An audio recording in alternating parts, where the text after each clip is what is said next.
everyone, welcome. This is Justice with the C.O.W.S radio program. If you want to learn about, understand, and counter racism, white supremacy, be sure not to miss a C.O.W.S episode. We keep them jammed, packed with constructive information to sharpen your use of words to help eliminate the system of racism, white supremacy, ASAP. Also, to be able to invest in my counter-racist efforts, co-hosting the C.O.W.S radio program, please visit my blog, justdojustice.blogspot.com.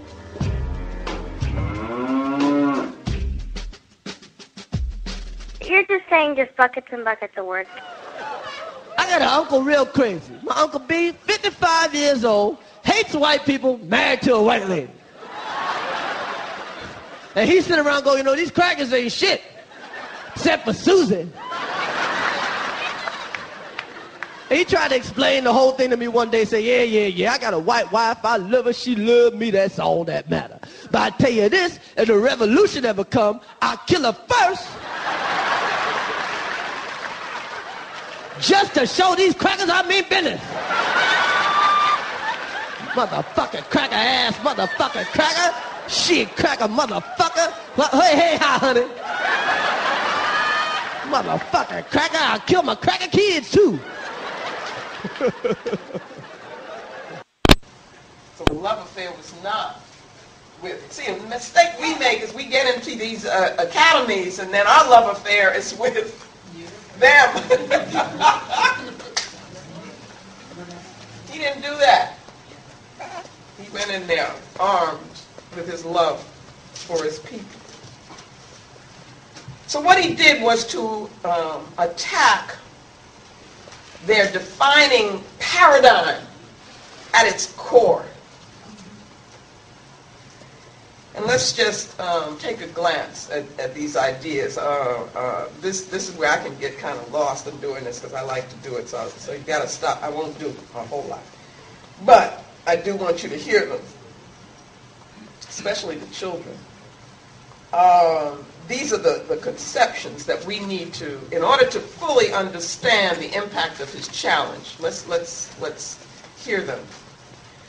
What they did was to take human beings in cultural context, but not really, through stages which were hierarchical.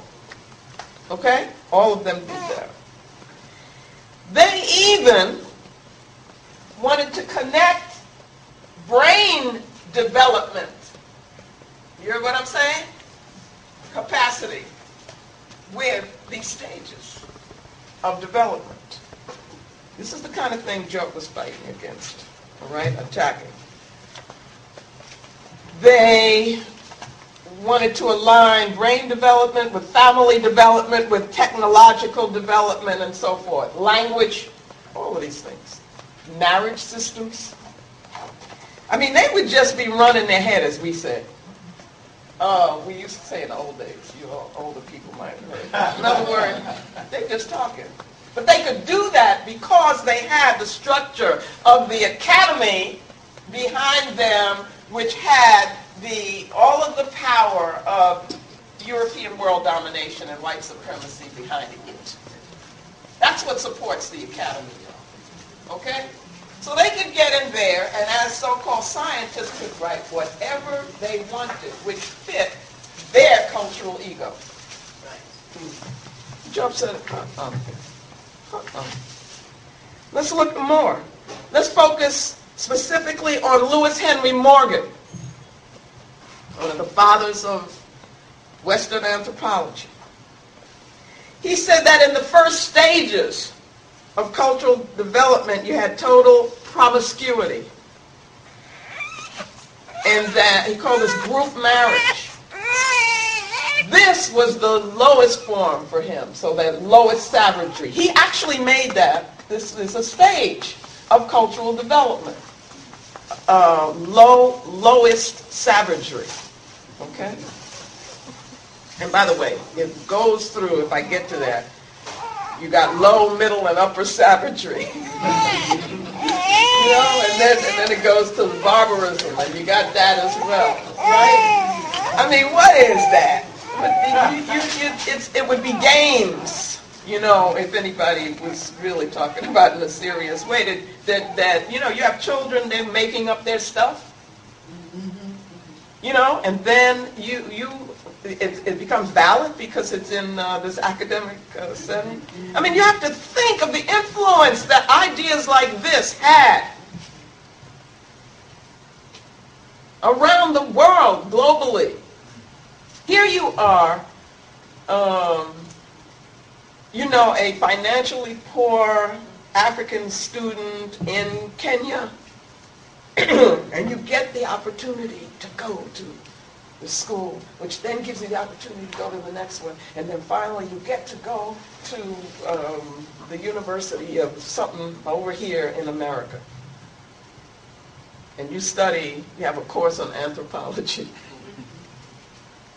And this is what they teach you. How does that affect you? How does it affect your vision of what you need to do with your life later? Of what your people need to do? Of what Africa needs to become? You probably want it to become more European, which is where we're at right now. Okay? The so-called leadership in Africa, that's really what they're trying to do. Joe wrote his stuff in the 50s, you know, with a very different view of what we needed to do. And right now, our neo-colonial leaders want to be dependent on Europe. A little bit more on Morgan, what he saw. Okay, by the way, he based a lot of what he put down, or codified, on the indigenous people here. Okay, Iroquois and so forth. That's what he studied, and then, I mean, didn't really study it because didn't know it and didn't understand it. He said, now this is very important, the issue of matrilineal descent, which Job is arguing is so important in Africa. Morgan and others, Bakoven, said that you have matrilineal descent because you don't know who your father is. And they had no way of knowing who the fathers were. Because, and then now listen to this. He said, everybody's a potential father, men of a certain age, and so they are called father.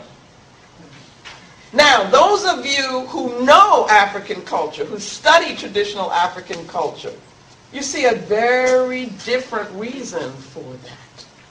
A profound reason for a term like baba being used for men of a certain age, like we do in our schools.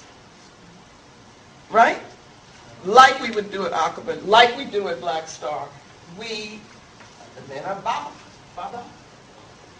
The women are mama. He said they were all potential stepmothers. That's why they were called mother. Okay?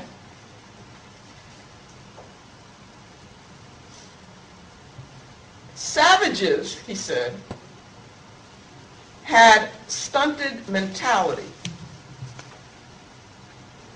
And this was implied by their acceptance and sanctioning of brutish forms of marriage, like brother and sister incest.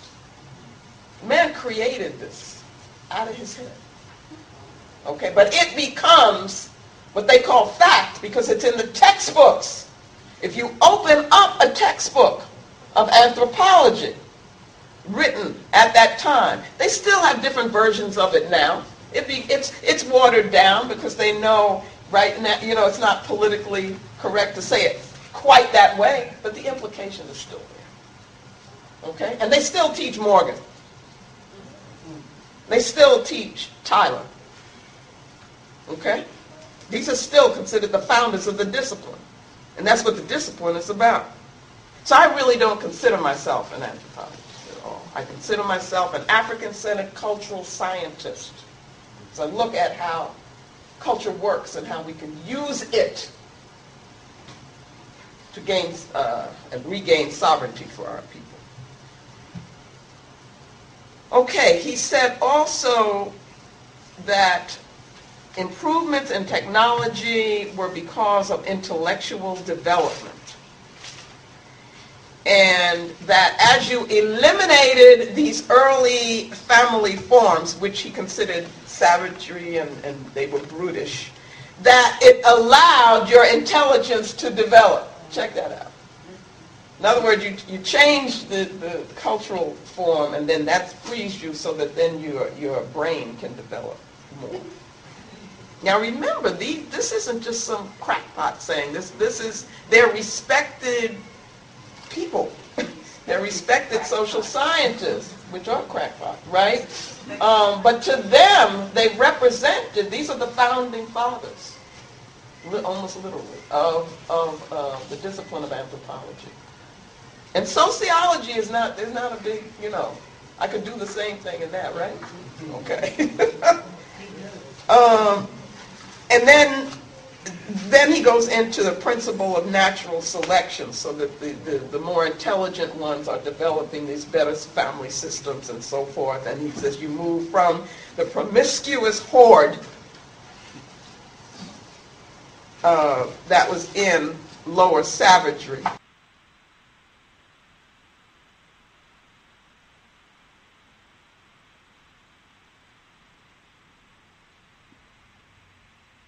Context of White Supremacy. Justice Gus T Renegade in for another program, hopefully to share constructive information on the system of white supremacy. Today's date is Friday, May 11th, 2012, so I have been told. We will be back tomorrow evening. That would be Saturday, May 12th. The compensatory call-in. Looking forward to hearing what fellow victims have seen, observations, things you all have learned. If you have codified any techniques that you think would help other non-white people adequately deal with the problem, white people. I'm definitely looking forward to catching up on the news clips. Lots of things been happening this week. I've been paying attention to the news pretty much every day. Should have a nice collage of news clips to begin the broadcast with. If anyone wants to comment or what have you. I feel like I should have been saying I'm trying to make that a trend for the Saturday broadcast, to kind of start with what's been happening worldwide on the plantation with different news items to begin. That way you can have kind of a pen, pad in hand to take notes. If you hear any of the news clips that you would like to comment on, that you think are relevant, things that you think we should be thinking about, keep that in mind. But kind of the first 20 minutes or so of the program, just news clips, and then we can kick off with the call-in. That being said, I will make sure I get out at the very beginning. I'm not in a very good mood, which is probably the case for all non-white people on the plantation. I think the broadcast we did about a week ago with Blacka on depression, I am not in a pleasant mood. I have been disgruntled most of the week. It might come across on the program, but I will do my best to be constructive, courteous for the duration, but I am not in good spirits. I will say thank you to Pam. She did email to check on me, 304, author of the understandingisness.wordpress.com blogspot, also checked in and invested. Thank you all for the contributions. Invest if you think the program is constructive. Definitely appreciate the support, invaluable support, listener-supported, victim-supported, counter-racist effort. You can also share the program if you think it is a constructive effort, if you think non-white people would benefit from hearing the material. You can put it on your Facebook page, Twitter, if you're on any other social networks, CDs even.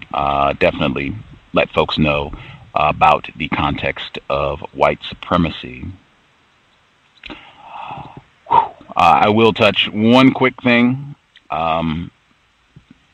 just because you shouldn't be surprised, and it's related to what we're going to talk about today in terms of not being surprised at the conduct of white people. I think the book that we're going to talk about today, more than any other book, helped me to grasp what it means to be a white person. I say that consistently. That's a question we should be asking ourselves, asking other people, to really get the ball rolling in terms of being serious about solving this problem.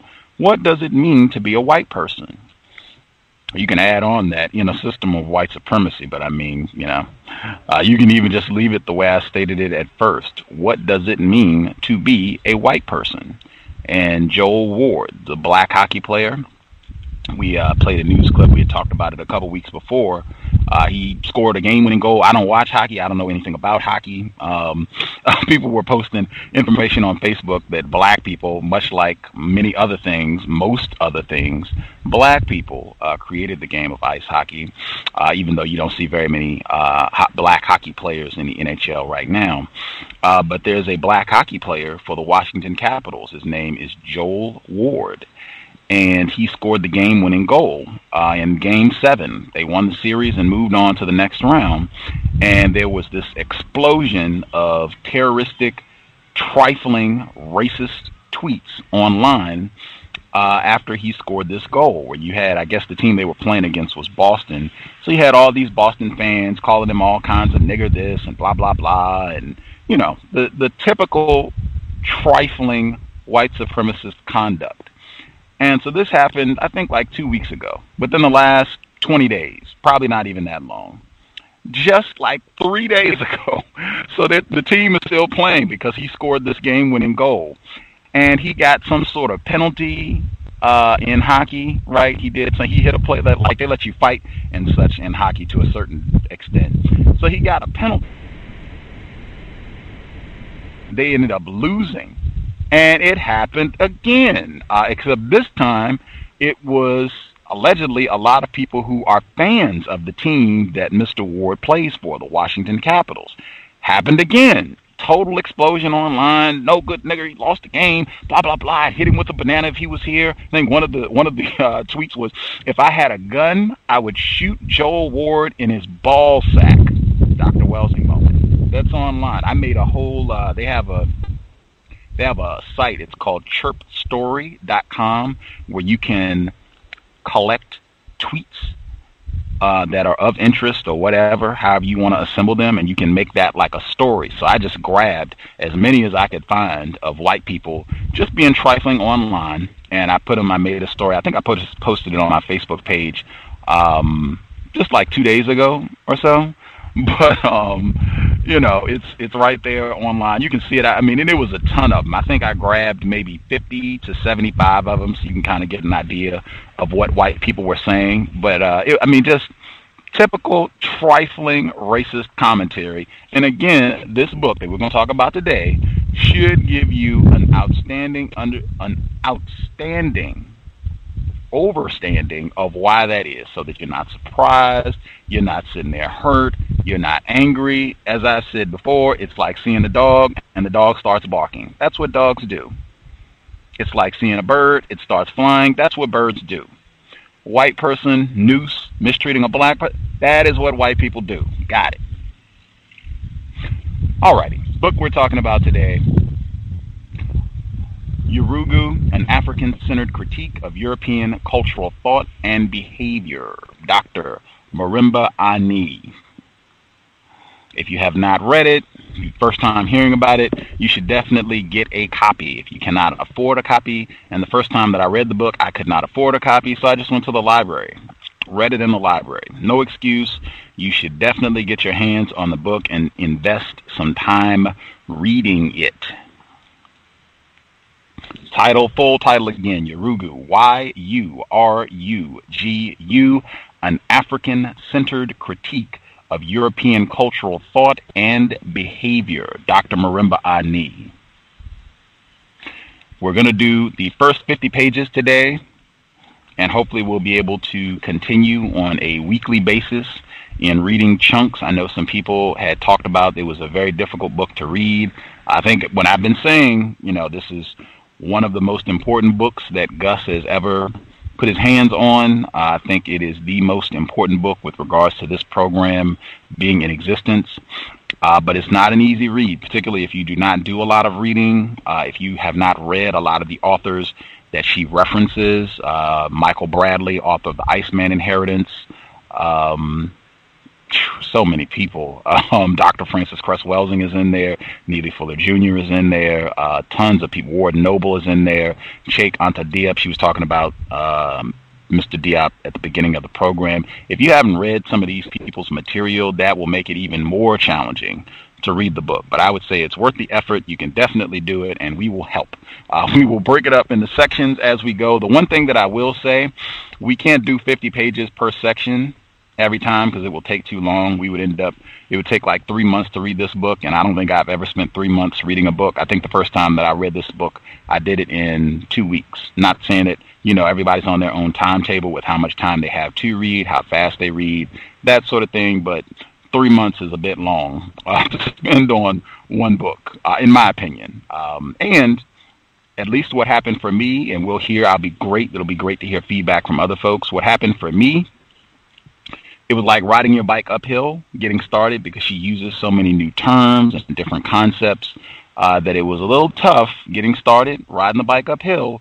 But once you get to the top of the hill, much easier going down. And for me, I think it was like the first 100 pages or so was like riding the bike uphill, a little tough to get going. But once I got past that first 100 and you really get comfortable, it's like the concepts need a little time to marinate and really understand what she's talking about and how she's using her terms, downhill from there. Hopefully that'll happen. So at least next week, hopefully we'll do this next Friday. That's the plan. Next Friday, we'll do the next 50 pages. But eventually the page number will increase. So hopefully people will be able to keep up and participate. This is not going to be a Gus just talking about the book. This will be like a book club. We'll get together, talk about what we read. If people have questions, we can all pitch in. If there are passages that we thought were really profound that we think people should think about and share their views on, we can do that too. But this is not going to be a Gus thing. I'm just going to read a few passages that I think are good in terms of just having a foundation for what the book is about and why I think it is so important in terms of non-white people who are serious about replacing white supremacy with justice. The number to dial is 760-569-7676, and the code is 564-943#.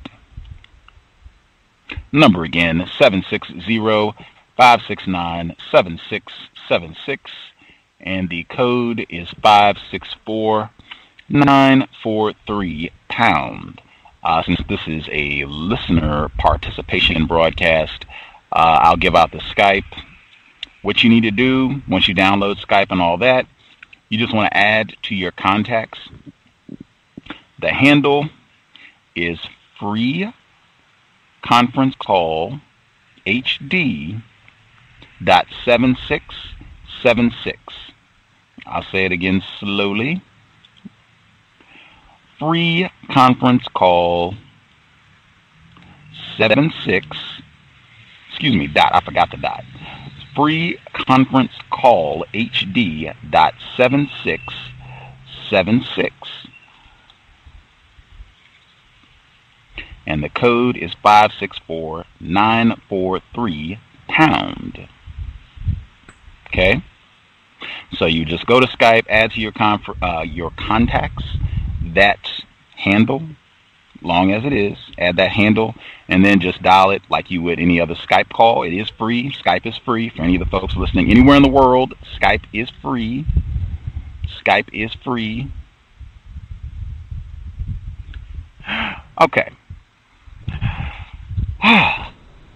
I will give a couple. I'm going to start one of the quotes that I thought was most important. I'll start there, right? And then I'll give kind of the introduction. And I'm going to do the part where she talks about the terms, because I think that's very important. I think if you do not understand the terms that she's using, it's going to make it very tough. And I will say the first time around when I read this book, it took me a while to get a grasp on the 3 fundamental terms that she has for the book. It took a while, but after those first 100 pages, bang, got it, going downhill from there. the last, I think the book is about 550 pages, so the last 450 pages, woo, it was a treat. Okie doke. So this is on page 41. This is in our first 50 pages of the day. Man, woo, highlight this, get your highlighter, or whatever you're going to do if you use pencil or pen or whatever, if you got your own copy to mark up the book or what have you. Page 41. This is in chapter 1. In other words, the structure of Platonic discourse itself forced those who used it to accept a particular concept of social order. Brilliant. In the very syntax of our speech as we learn the English language, the justification of our inferiority is embedded. And what is more, we accept that fact as we, quote-unquote, master the language. And it is not accidental, given the nature of European cultural history, that the word master, which designates the male gender, means to gain control over. Indeed, this analysis of Platonic thought is not merely an academic exercise. It helps to expose the oppressive and repressive forms within European and Euro-American culture that shackle Africans, other non-Europeans, and to a lesser extent, women. Why is it that speech in European-derived societies is the mark of status in the culture? And why is it that African people in America and the Caribbean have maintained such distinct language styles? Here we have the intuitive resistance to a change in consciousness. The creation of African-influenced languages in circumstances of oppression can be understood as a force that insists on the maintenance of an ancestral world view. 41-42, Yurugu, first chapter. I could sum all that up with one word that we have talked about over and over and over on this program: fair. Everything that she just laid out brilliantly, fair. The very nature, and I wouldn't say it's not just English. If you listen to the cows, you can go back in the archives. One of our listeners, a black male, Christ, that's his name. He's a victim of white supremacy, who resides in the area of the world known as France. Same patterns are in French. Same patterns exist in all of the languages that white people have created and fashioned to suit their purpose. Total, infinite domination, terrorism against non-white people. All of their languages, he used the phrase, or he deconstructed the phrase, bête noire. That is a French phrase. The literal translation is black beast. It would be similar, for those who speak English, it would be similar to pet peeve, something that bothers you. White people, that is their culture, their nature. Again, I'll say it again. The same thing. You see a dog, it's barking. That's what dogs do. You see a bird, it's flying. That's what birds do. You see a white person practicing racism. That's what white people do. And this book lays out everything about why white people do that. Now we will rewind, just making the connection with the words, why words are so important. I cannot overstate that. Really got to be mindful about what we are saying, what we are writing down, because white people have put in centuries of work refining the language that all of us speak, so that what we're saying, even when we're not paying attention, and a lot of times even when we are paying attention, still what we're saying is supportive of what they want to be happening worldwide: total white supremacy forever. We will rewind to the beginning of the book. what is this book supposed to be doing? Which is great. I think she does a great job of kind of breaking down what the book is supposed to be all about, what you should get from reading the book, the purpose, all of that good stuff. I'll actually go all the way back to the very beginning with the author's note. According to the Dogon people of Mali in West Africa, Allah, the Creator, ordained that all created beings should be living manifestations of the fundamental universal principle of complementarity, or twinness. This principle manifests itself as the wholeness which is created when female and male pairs join in all things. Such pairing establishes equilibrium, cooperation, balance, and harmony.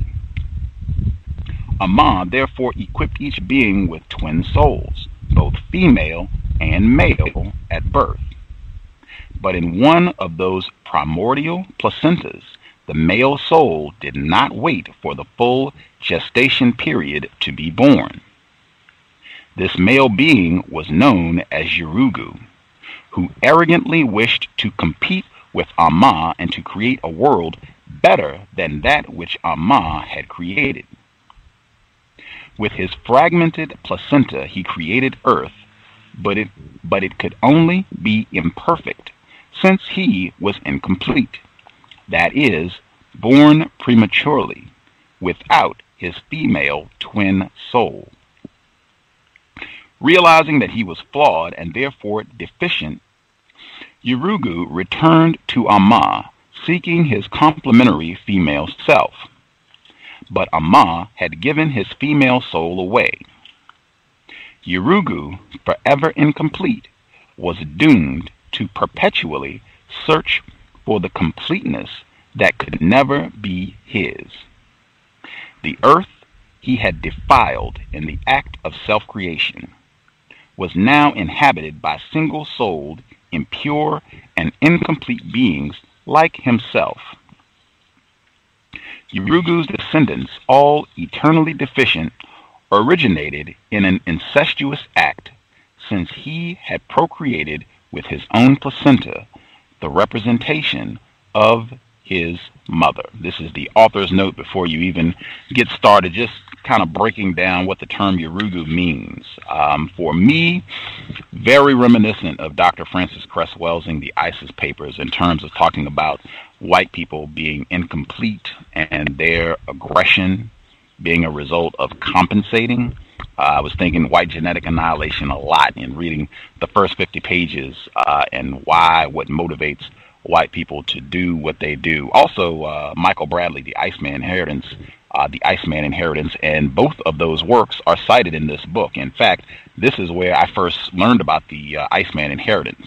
For folks, if you have not been listening to the cows long enough, you can go back in the archives and hear Michael Bradley and his thoughts on why white people are the terrorists that they are. Alrighty. Moving forward, this is skipping to, and there are a lot, the charts really, hopefully when we get people on the line, people can share their thoughts about the charts. She has lots of diagrams at the beginning of the book. I think they're very helpful in giving a better understanding of what she's talking about. As I said, I think with the terms, it can be a little difficult at first to kind of pick it up and understand what she's saying so that you really can grasp it. In my view, when you really understand something, you should be able to explain it to someone else. I would not have been able to do that for a while. It would have taken me at least the first 300 pages or so before I could have really grasped the three main concepts that she's talking about in the book.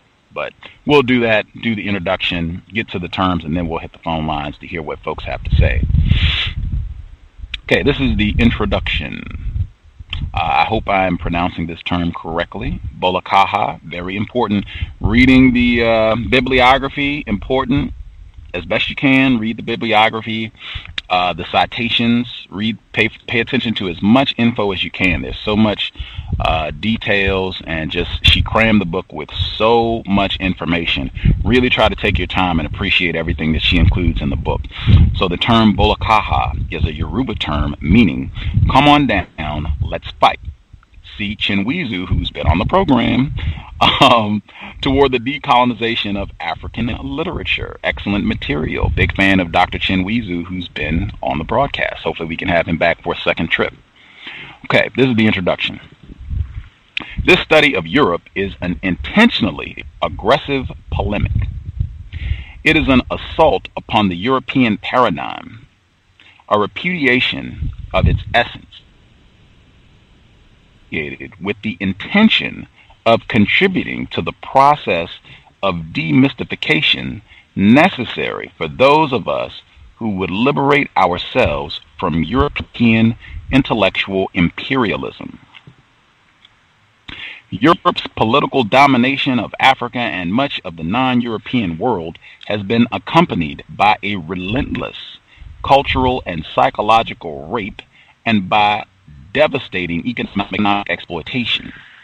But what has compelled me to write this book is the conviction that beneath this deadly onslaught lies a stultifying intellectual mystification that prevents Europe's political victims from thinking in a manner that would lead to authentic self-determination. Intellectual decolonization is a prerequisite for the creation of successful political decolonization and cultural reconstruction strategies. Europe's political imperialistic success can be accredited not so much to superior military might as to the weapon of culture. The former ensures more immediate control, but requires continual physical force for the maintenance of power, while the latter succeeds in long-lasting dominance that enlists the cooperation of its victims, i.e., pacification of the will. The secret Europeans discovered early in their history is that culture carries rules for thinking, and that if you could impose your culture on your victims, you could limit the creativity of their vision, destroying their ability to act with will and intent and in their own interest. The truth is that we are all intellectuals, in quotes. We are all potential visionaries. Give me 1 second to clear my throat.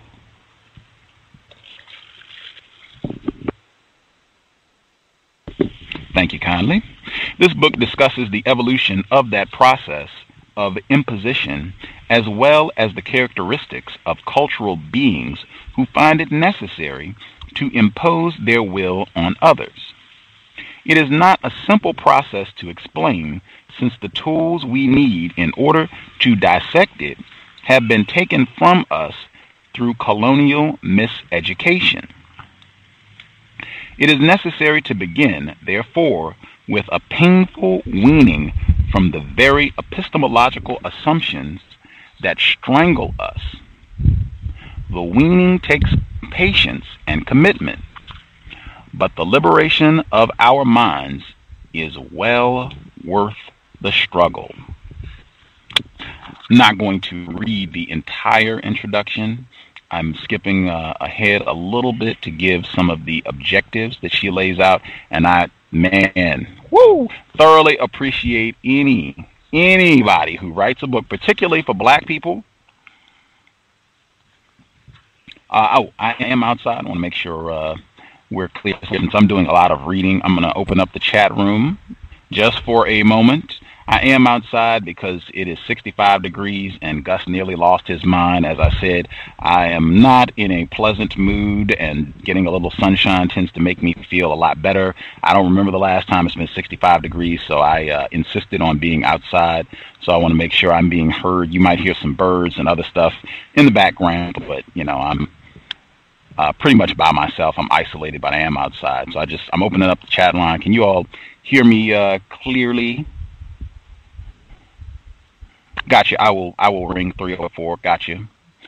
Just anyone in the chat room, am I being heard clearly? Or I guess I'll hit someone on the phone line. Caller in Brooklyn. Am I being heard clearly, or is there any distortion in the line? Hey guys, yeah, you can be heard. Oh, okay. Groovy. Give me 1 second and I'll open your line up so you can share as well. 304 as well. Give me 1 second. I'll call so you can get your commentary in. I hope I'm not coming through distorted since I'm doing a lot of reading. Okay. The one thing I was saying is I thoroughly appreciate anybody who writes a book and they tell you up front, I'm writing in this book and this is why I'm writing the book. These are the objectives that I have. If you are reading this book, this is what you should learn. Anyone who says that up front, bang, because now we have an immediate way to gauge whether or not they have written something of constructive value. All you got to do is go back and look on page 4 and 5. This is what you are supposed to get from the book. Oh, wait a minute, I'm on the wrong page. Sorry about that. Flipping forward, sorry. But she includes, these are the objectives that she has in putting this book together. This is what you should get from reading this book. And as I said, I thoroughly appreciate anyone who can lay that out to begin with, make it very clear what it is you're supposed to get if you spent your money, or even not even the money so much, you've invested your time. This is a pretty big book, in my opinion, 550 pages. If you're going to take the time to sit down and read this, this is why, and to lay that out up front.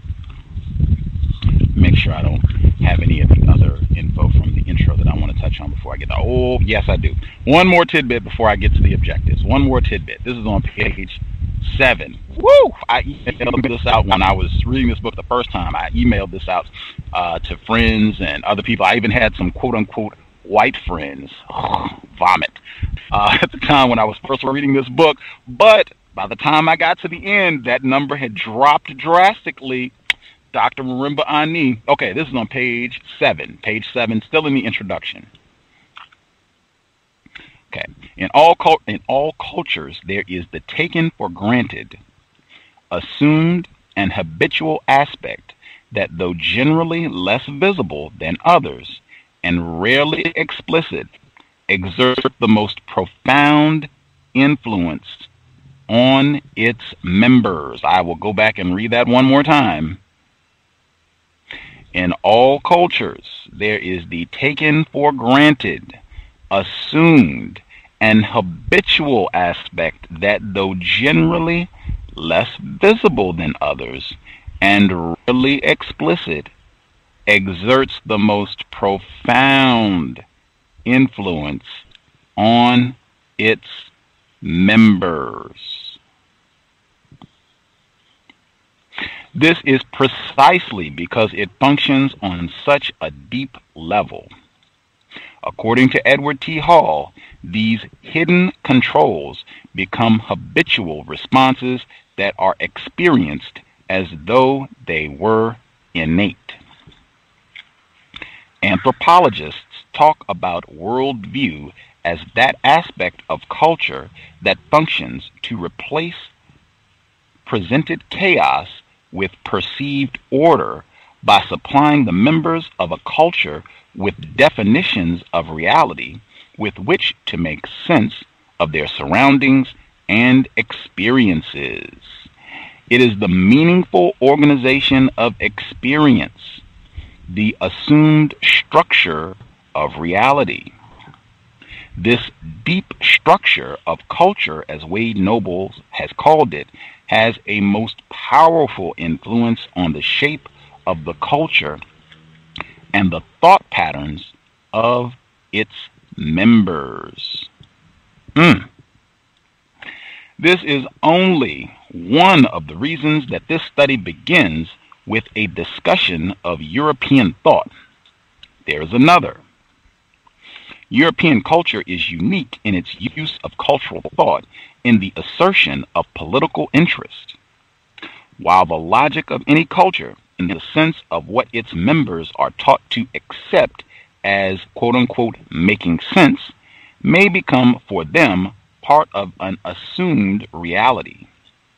Europeans have used their cultural logic in an effectively aggressive manner.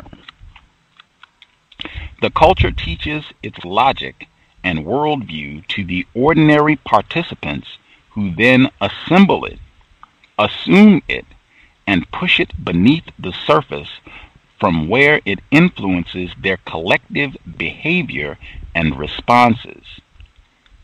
Second, then special members of the culture regarded as intellectuals, scholars, theorists, anti-racist, I added that one, retrieve the assumptions of this worldview and represent them as the tenets of a universal system of thought, one that presents standards of logic, rationality, and truth to the world.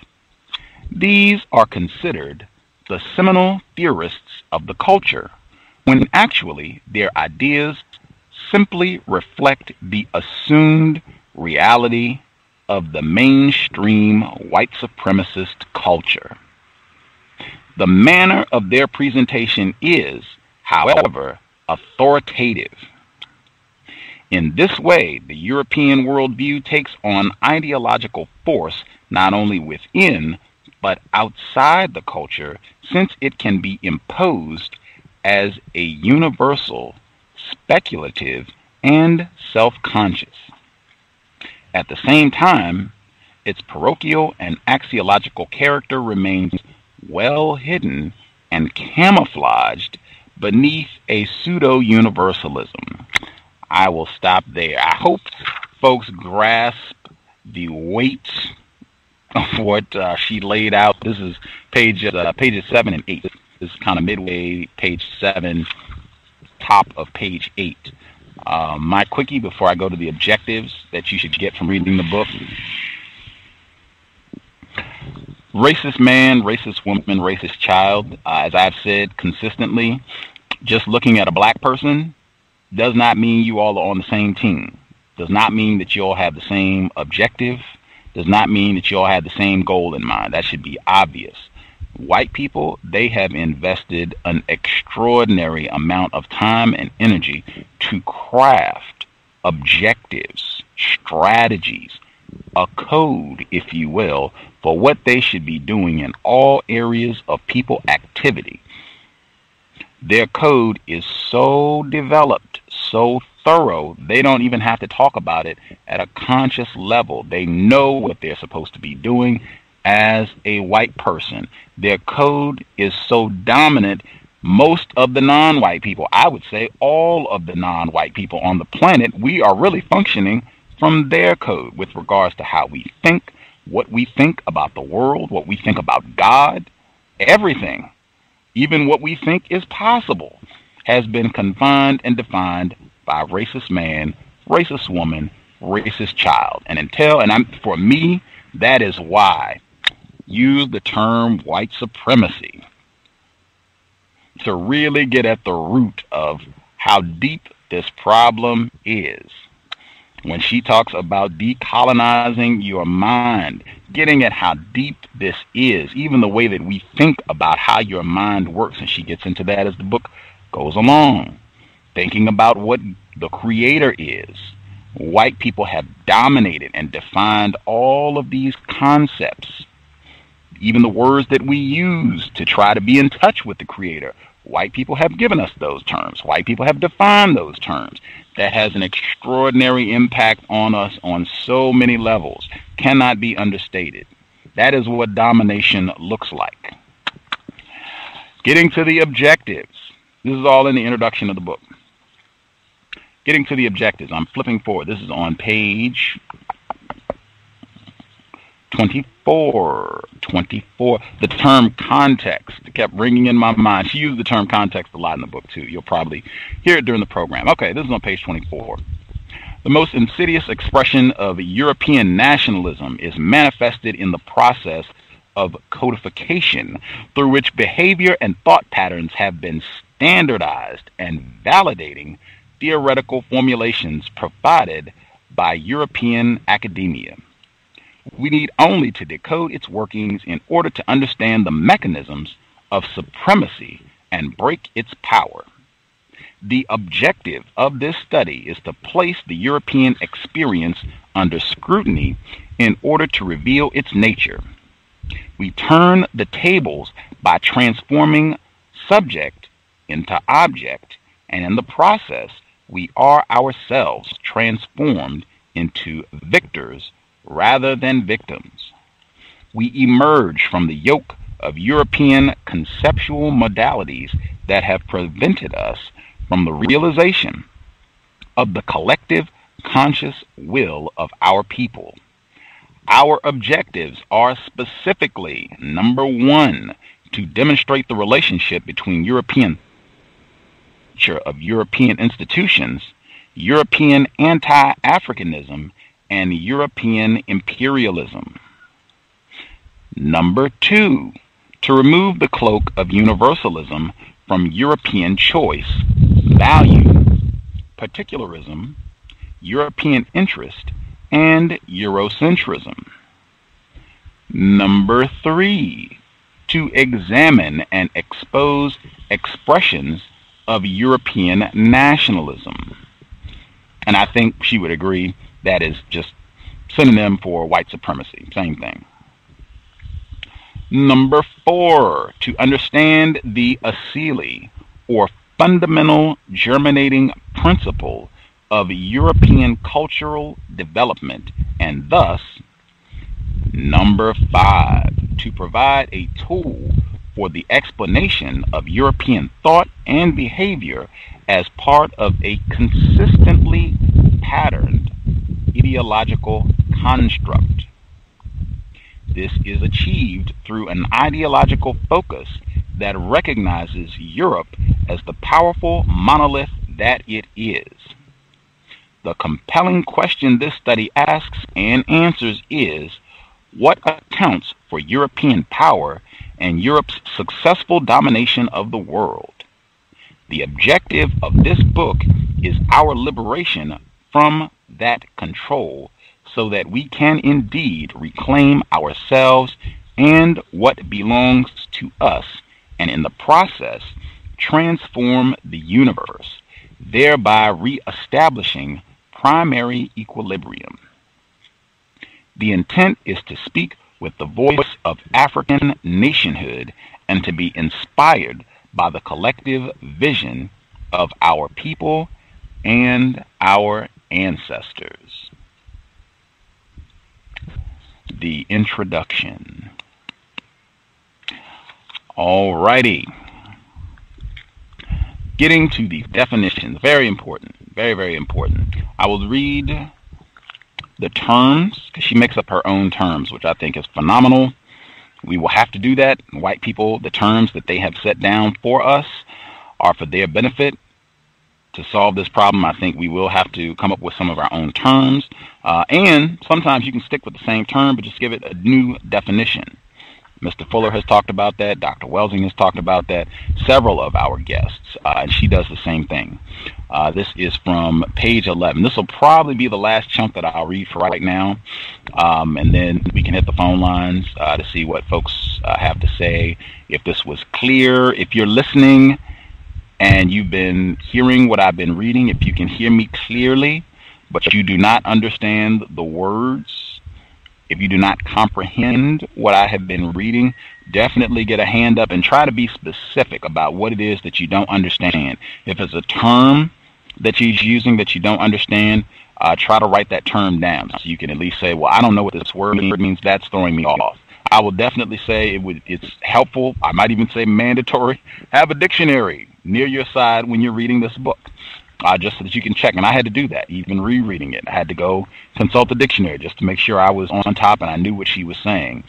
So if it's a term, you can even look it up. You can even, you don't have to wait for Gus on that. You can look it up and see what it means. And if you're still not clear, definitely dial in and ask. I don't understand, and we'll see if we can clear that up. If you all have other passages that you think are profound or important that non-white people should hear, definitely chime in, share, read the passage we want to hear. I'm also working, Mr. Paul Ifeanyi Grant has been on the program repeatedly in the United Kingdom. He's in touch with Dr. Ani. He said he would pass along my request, see if we can get her on the program, so hopefully we can make that happen. I always think it is best to go directly to the source. So hopefully in the near future we can have her on the program to break down this incredibly important work. But we'll do the terms first, and then we'll hit the phone lines. Very important. I would even say it might even be worth it, anyone, if you were confused in reading the book about these three fundamental terms that you're going to see repeated over and over in the book. If you don't grasp these terms, to go back, start on page 11, and reread it until they're clear, till you got it down, no problems, no confusion, you got it crystal clear. And it will get better as you see her continue to use the terms throughout the book. It will become very, or at least to me, it became very clear as to what she was talking about. Okay, page 11. We need yet another concept, one that combines mythoform, methodology, and ideology in one casual atom, so to speak. In the present study, I have introduced the concept of Asili, a Kiswahili word that is used in several related ways to mean beginning, origin, source, nature, in the sense of the nature of a person or a thing, essence, and fundamental principle. It can also be taken to mean seed, i.e. origin, and germ, i.e. the source or initiating principle of development. All of these meanings fit the idea I am attempting to convey, and I have taken the liberty of using Asili as a term and fashioning it into a conceptual tool that the nature of this present study demands. Asili is a conceptual tool for the cultural analysis, refers to the explanatory principle of a culture. It is the germinal principle of the being of a culture, its essence, the idea of a seed, the ubiquitous analogical symbol in African philosophical and cosmological explanations, is ideal for our purposes. The idea is that the Asili is like a template that carries within it the pattern or archetypal model for cultural development. We might say that it is the DNA of culture. At the same time, it embodies the logic of the culture. The logic is an explanation of how it works, as well as the principles of its development. Our assumption, then, is that the Asili generates systematic development. It is a statement of the logos.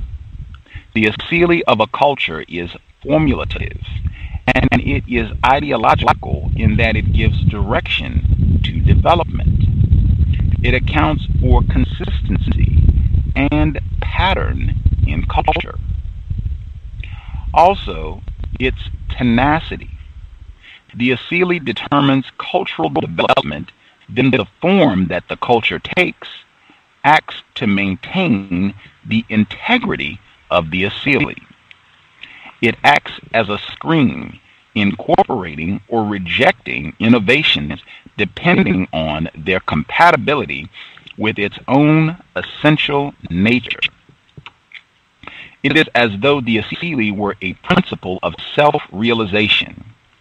It is a compelling force that will direct the culture as long as it remains intact, i.e., carried in the cultural genes. In order for the culture to change, and this includes the collective thought and behavior of those within it, the Asili itself would have to be altered.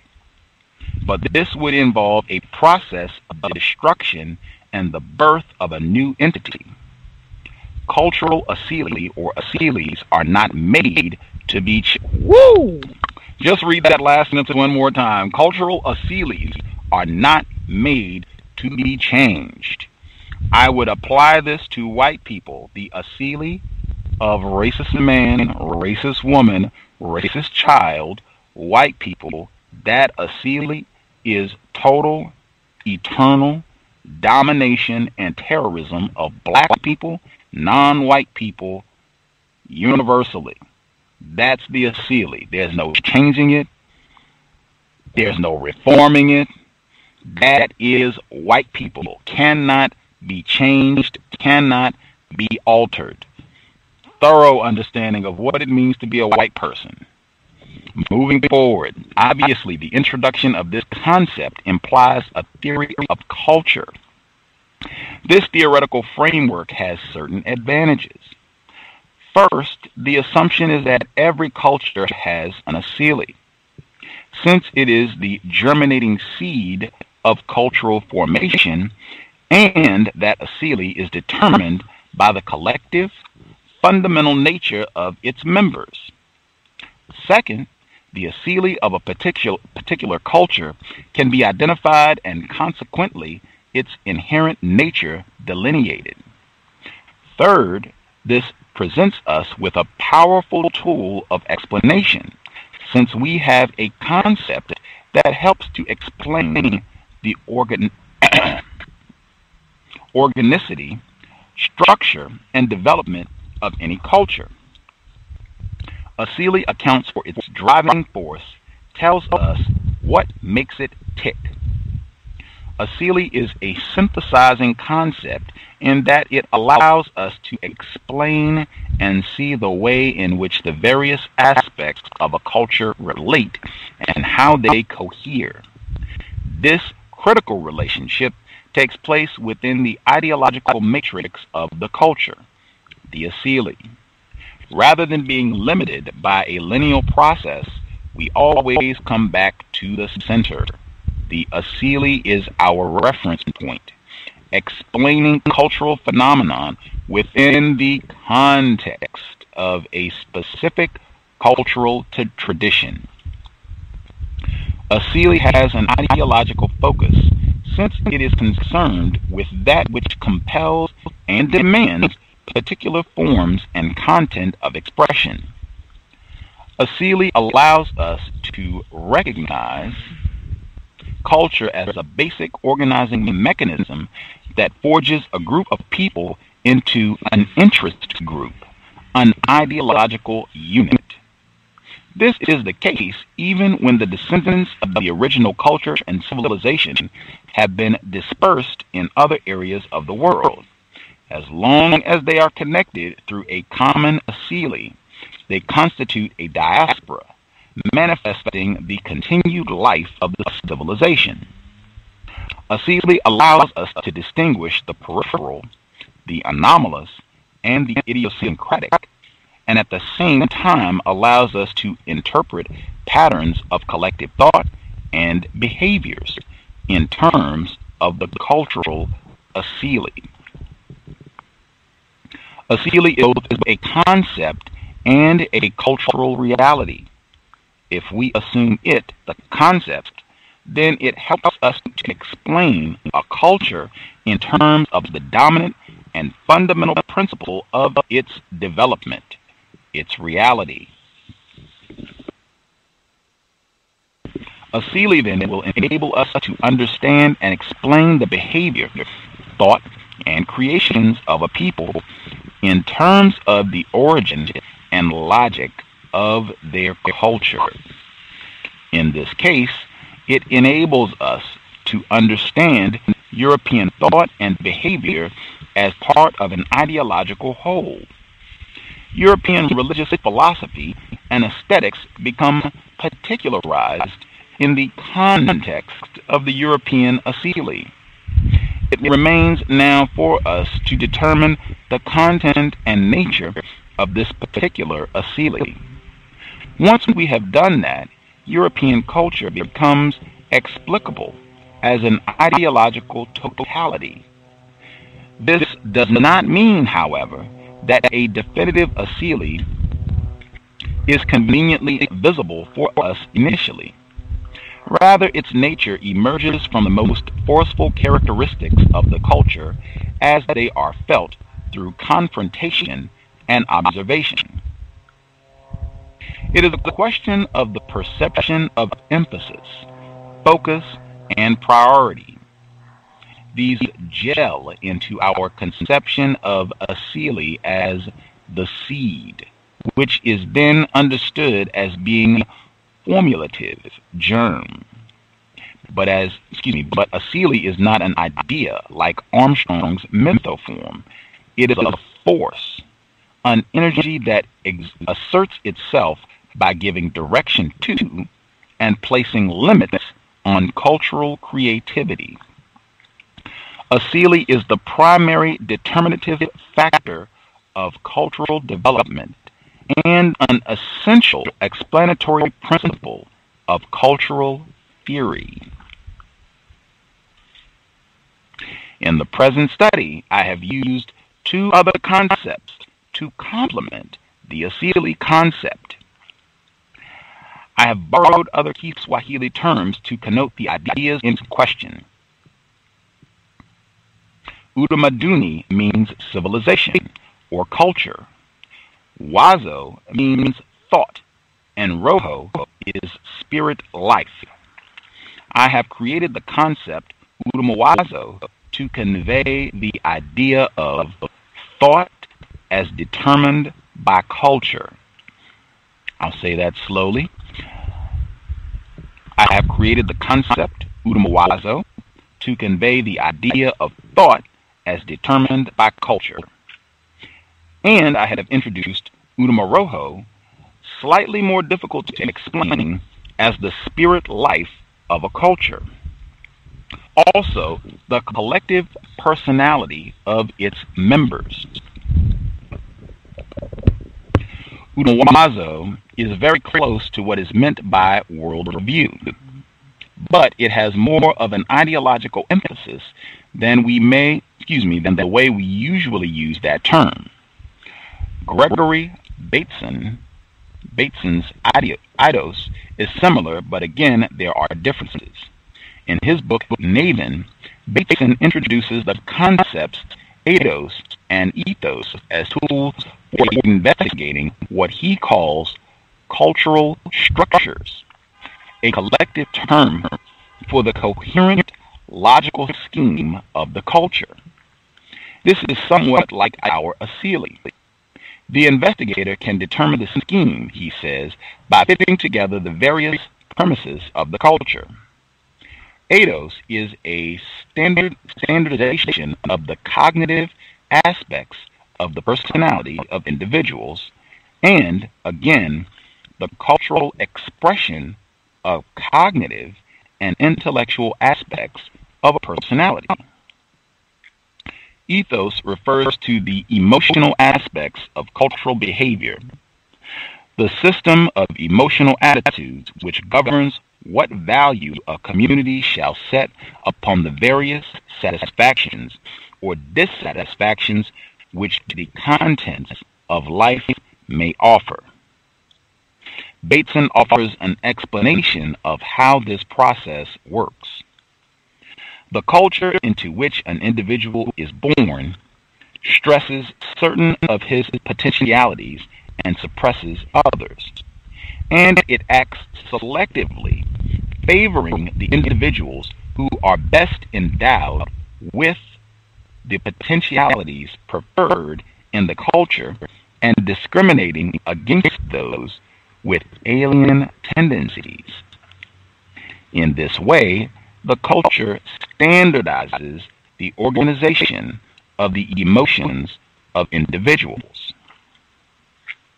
A really valuable aspect of Bateson's approach is the concept of standardization as the process by which the individuals in a community are molded to resemble each other in their behavior.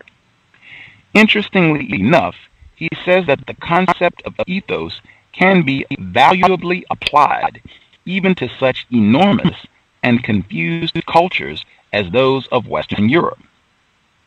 If we look at the way in which Bateson explains the process through which the ethos is standardized from an African-centered perspective, we can understand that the discrimination against those of us with African quote-unquote tendencies is, in a sense, a natural result of the standardization process that functions in European culture.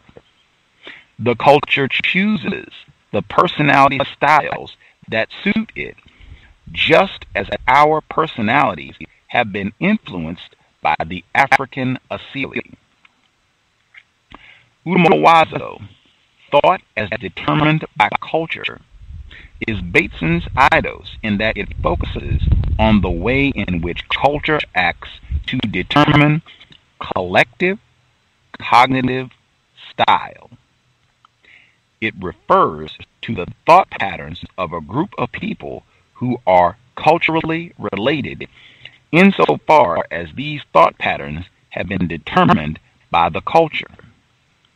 Udumawazo is like worldview in that it stresses the significance of metaphysical assumptions and presuppositions about the nature of reality and the way in which the culture presents its members with definitions and conceptions with which to order experience.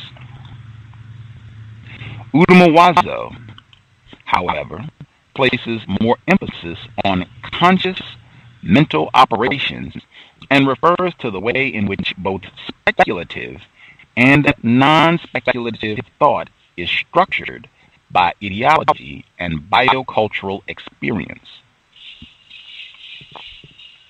Udumawazo allows us to demonstrate the ideological consistency of the premises of the culture and to identify those premises as they tend to be standardized expressions of a single cultural entity.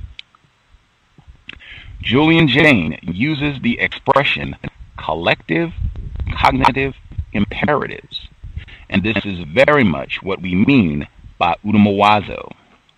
It focuses on epistemological definitions in the belief that as culture acts to fix definitions of truth and truth process, the culture constructs a universe of authorization that rejects and incorporates ideas with reference to a cultural predisposition in intent and style.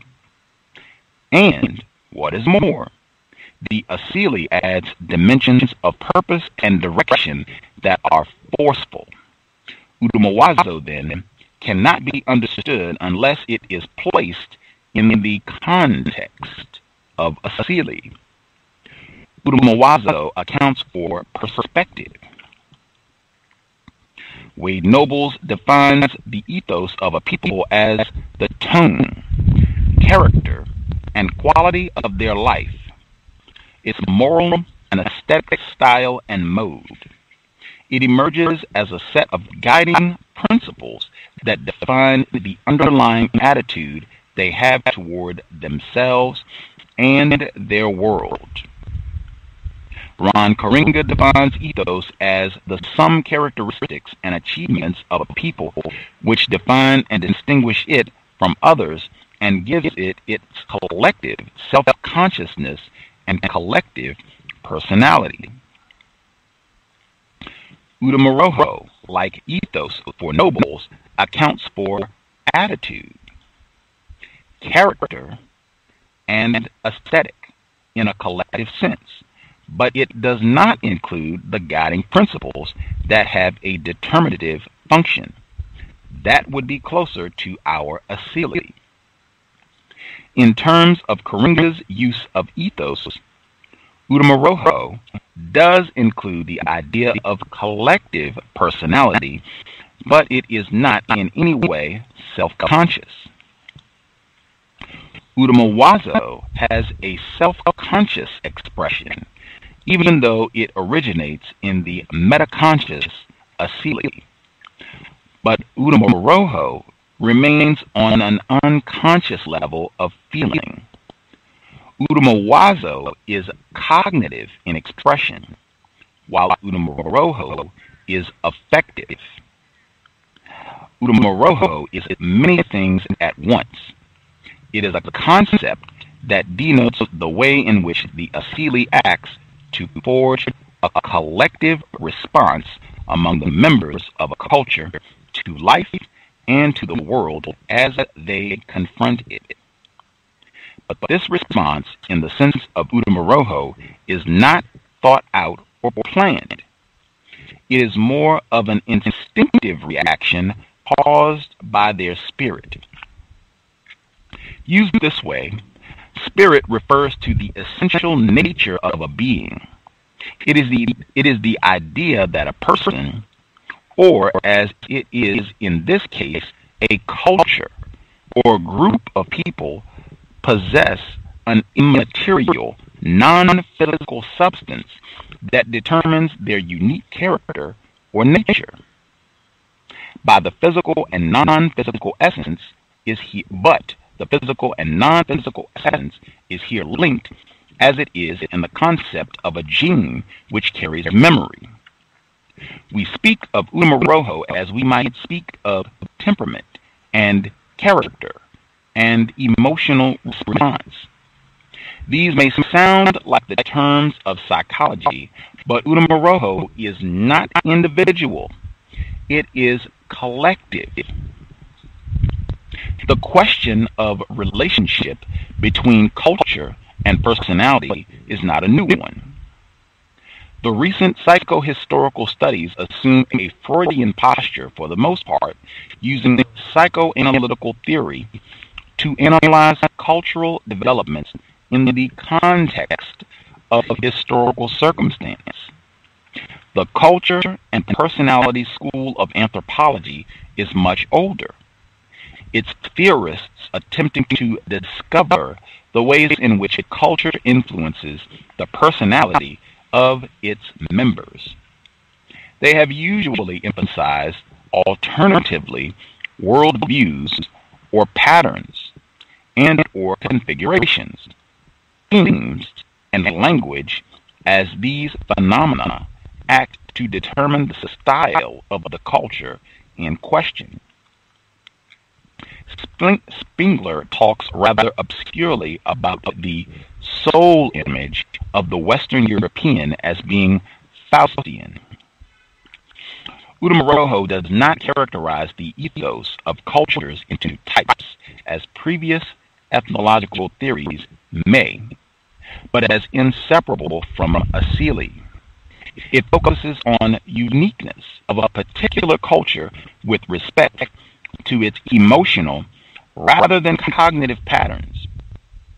While the character of a culture's Udumawazo is expressed most obviously in literature, philosophy, academic discourse, and pedagogy, Udamoroho becomes more visible in behavior and aesthetic expression, whether visual, oral, or kinesthetic.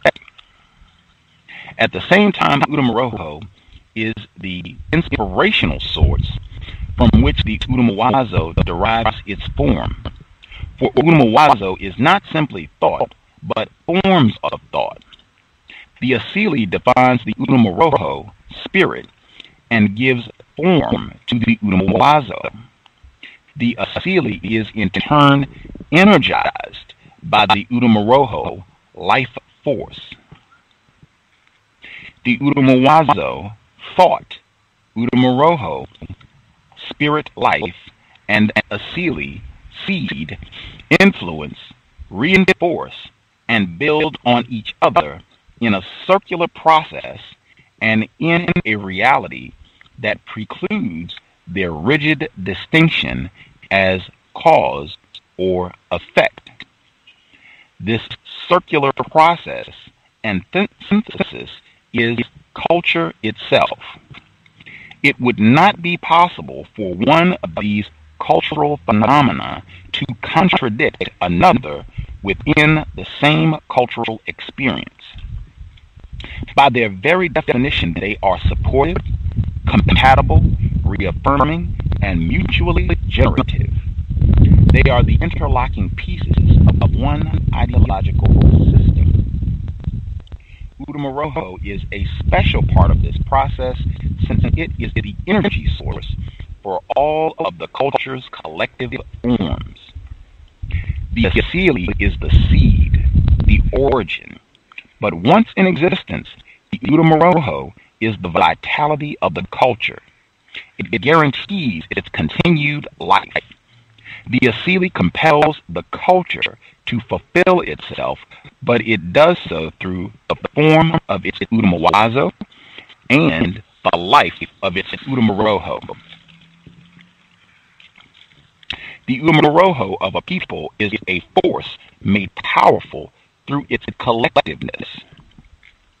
The unique character of the culture, its accomplishments, limitations, brilliance, institutions, and posture vis-a-vis other cultures are spirited by its Utamoroho. But the Utamoroho must be continually regenerated by its institutions, creations, and patterns of thought and behavior in which it is reflected. The Utamoroho collective personality of the people will be warlike if the Asili demands war for its fulfillment, its self-realization.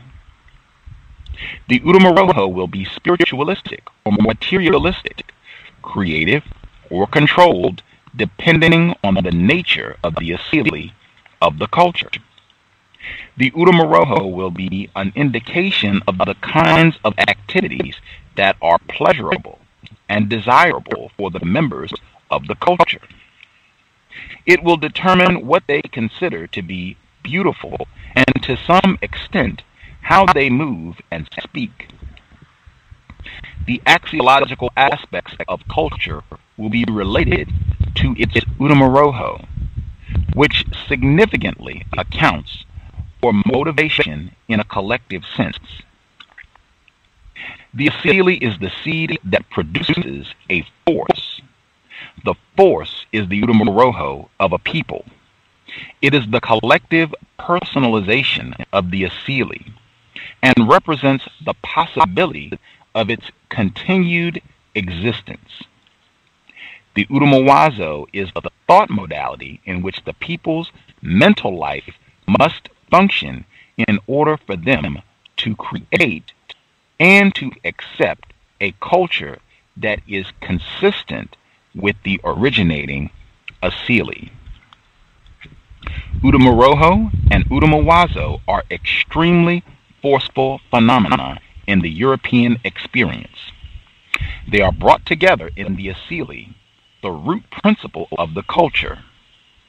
Neither the character of the European Utamoroho nor the nature of its Utamoroho are alterable unless the Asili itself changes. Understood this way, the culture is the unfolding of principles already implied in its originating process. But the Asili concept does not imply its own cause. Chapter 8 reviews other theories of the origin of European behavior.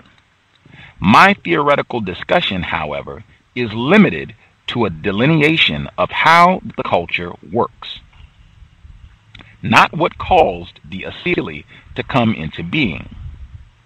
These three concepts allow us to approach and understand European culture as a unique product of its fundamental aspects. They become intensely political concepts as European culture is intensely political, and they cohere in the ideological thrust of the culture. Thus, with their introduction, we have properly politicized the idea of culture by giving it an ideological focus. Dr. Marimba Ani, Yurugu.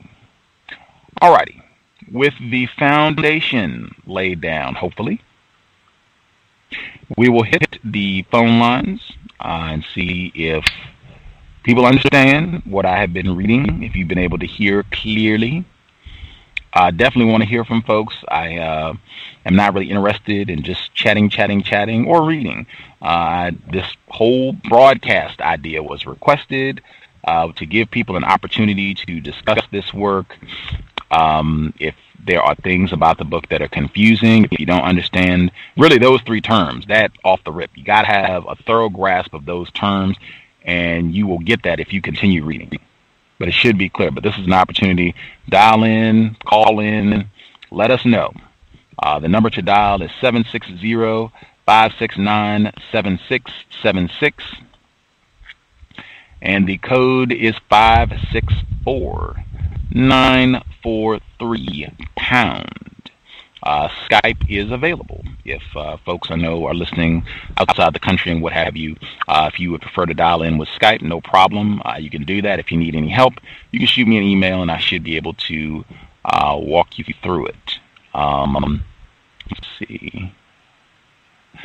Before I hit the phone line, I've been doing so much reading. Let's see if I can give myself a quick 20-second break here that would go in line with what Dr. Ani has just laid down.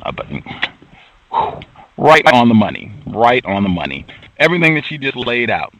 The Asili, the seed, the very DNA of racist man, racist woman, demands this sort of behavior.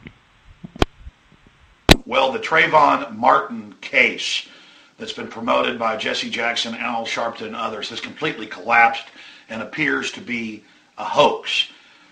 It looks like Mr. Zimmerman followed him, and that was his only mistake. I think it was stupid, because that's always escalating things, but now there's witnesses that have been there from day one the police didn't tell anybody about, that Trayvon Martin was on top of him, broke his nose, busted his head open. It looks like Martin's got all sorts of stuff in his past. The media has been showing photos of him when he's 12 years old instead of 17. Zimmerman, of course, was like 5'2", 5'3". Trayvon Martin, 6'3".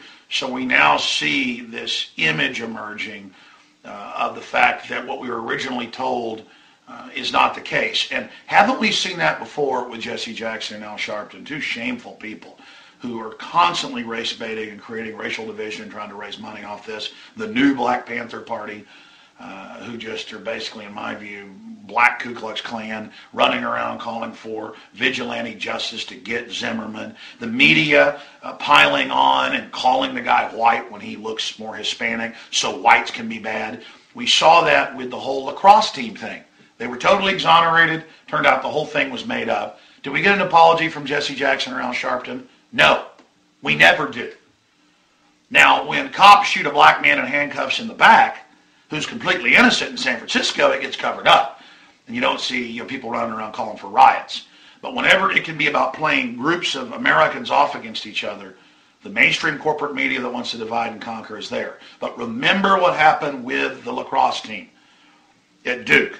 Well, now all of this is coming out. Let me show you right here some of the articles just to refresh your memory. Charges dropped in Duke lacrosse case. Totally exonerated, all made up. Here's the Drudge Report. New details emerge on Trayvon. Multiple suspensions from school, marijuana, graffiti, possession of burglary tool, jewelry. Cop Zimmerman says Trayvon decked him with one blow, hammered head on sidewalk. That's what witnesses, we learned a week ago, have been saying. Suffering broken nose, had injury to back of head. Former NAACP leader, who actually wants people to live in peace, accuses Sharpton Jackson of exploiting death. And he says the real problem is black on black crime. Yeah, that's the real death numbers. Mother seeks to trademark son's name. Cracker t-shirt hits Florida streets. And boy, I saw this. Why is it always okay to call white people names? Why is it always okay to do stuff like that? I'm sick of it. I mean, look at that. Puss ass cracker. It's supposedly cute and funny. So this is just completely and totally disgusting, and I, for one, am sick of it. Okay? And to watch tens of thousands of people in Orlando, in Dallas, in Chicago, in New York come out and protest in basically a hate white people event. Let me tell black folks something, okay? And I know we have a ton of black viewers and listeners who are great people and fully awake to the real threat, the global mega banks destroying our society, the depression, the devaluation of the dollar, the wars, the troops breathing DU. But to the folks that are buying into this kind of mainstream media race pimping deal, this is about divide and conquer. The average white person is a guilt ridden creature who hates themselves and wants to prove to black people that they love you. Okay? I mean, a large portion of whites voted to put Obama in office. So I'm sick of hearing this. And I told people they're putting Obama in so he can create racial division, not using this to heal old wounds, because the system doesn't want that. They want to continue to play people off against each other. So the Trayvon Martin hoax is imploding. Okay? It is imploding, and the former head of the NAACP is right. This is being used as a way to get people at each other's throats. It is only going to hurt relations in this country and hurt our economy as people don't work together. Because even if whites aren't racist, most of them, they start getting paranoid, thinking everybody, hates them.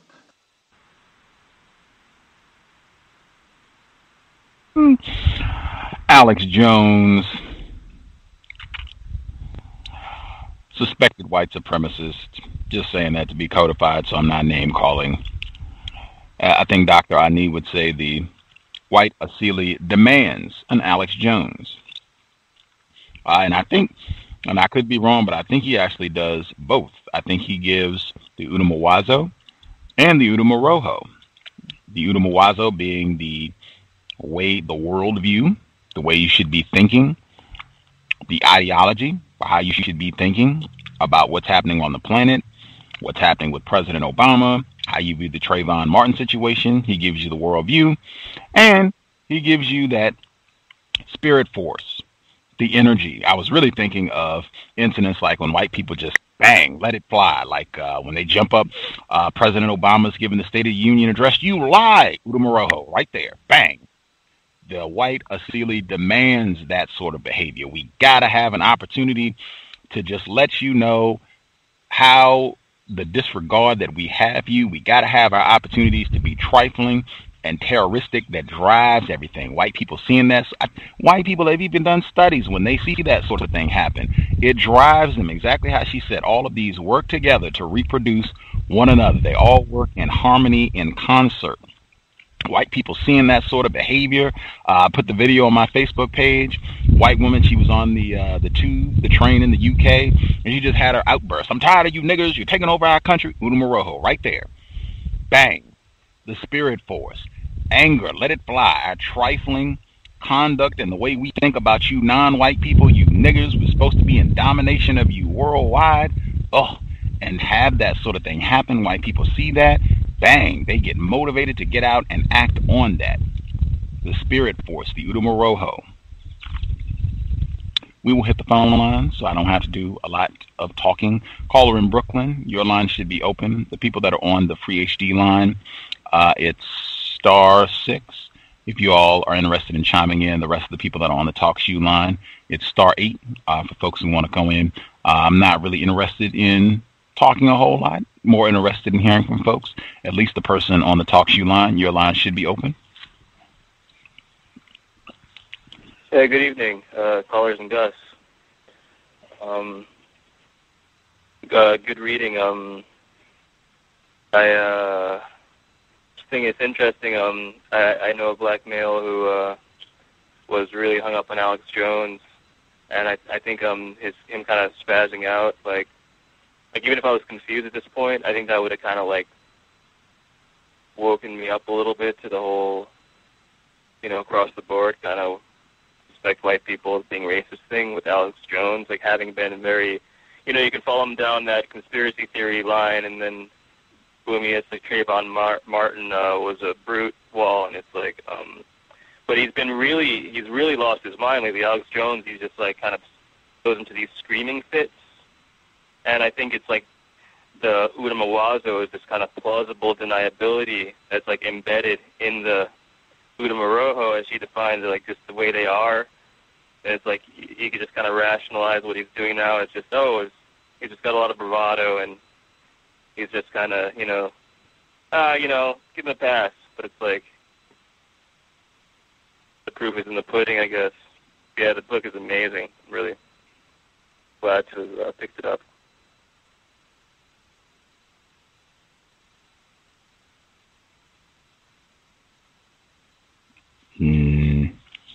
Wow.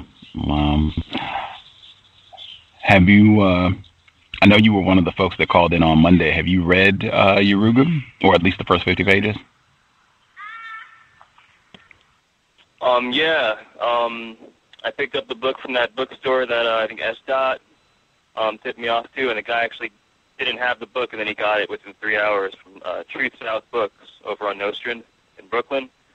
Read the first 50 pages, and it's really interesting, extremely interesting. Were you? Oh, and 304, she's with us as well. Were you confused about the material, or did it make sense what you read in the first 30 pages? Yeah, I definitely had to read. I had to read the sentence like 3 times before I'd continue. Really, because every word is just, it's like all just these raw ideas with just pretty thick vocabulary, but very digestible if you can just grab the concept of the sentences and the paragraphs.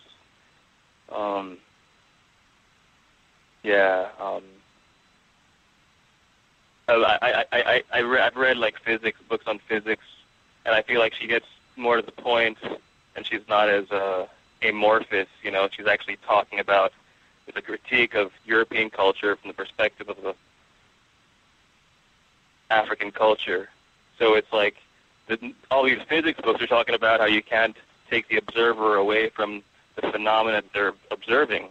So it's like she's kind of taking a step beyond physics and actually applying it, and not just being all like, kind of nebulous, It's not physics, but it's going beyond that, kind of saying that you can't separate yourself, you can't separate white people from the culture they've created us into, try to fold us into. Absolutely.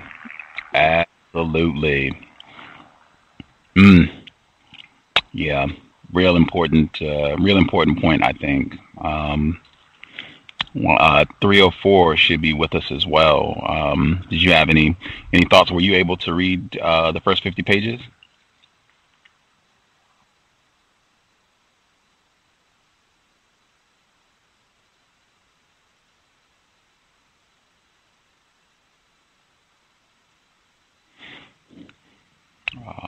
She should be there. I thought she was there. 304, are you with us?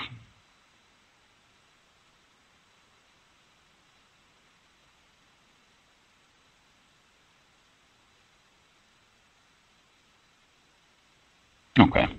She's taking a break. Your line should be open, so if you're so interested in chiming in, feel free. Line should be open.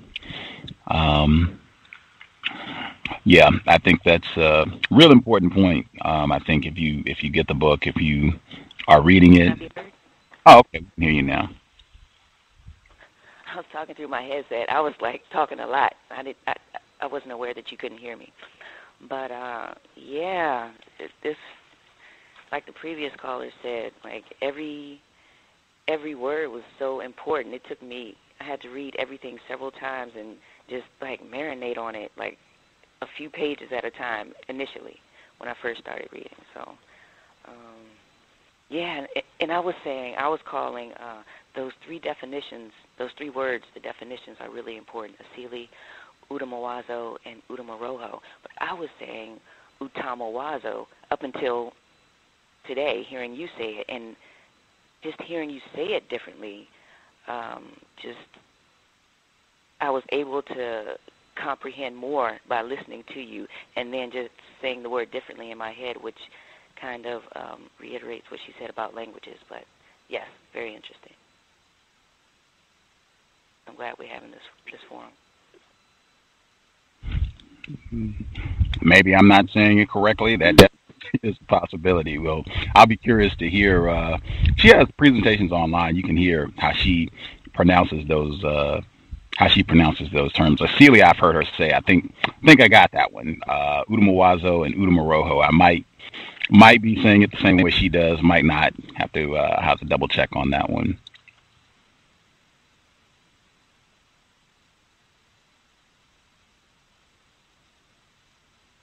do you know where the word Asili comes from? I think she explains on page 11 in the in the introduction. It's a Kiswahili word term. Right, Kiswahili I think is a mixture of like 3 different languages, but I was just thinking it's interesting because I mean like these European languages come from like, you know, like I think it's established that Africans kind of built linguistic. Well, I don't know, all contextual, but the word popped out to me. It was good to hear you reading out loud because some of the passages it helped me to read it out loud to myself. Just to hear a voice saying it, it helped to understand it. Maybe kind of like a rhythm. But the word Asili is like the word cilia, like in biology. The cilia is arms or like arms. I think it means like an appendages, like lips. So. I find it interesting that the emphasis of European culture on manipulation and have the word cilia to represent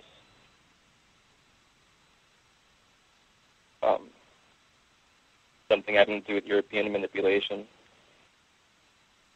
in their language.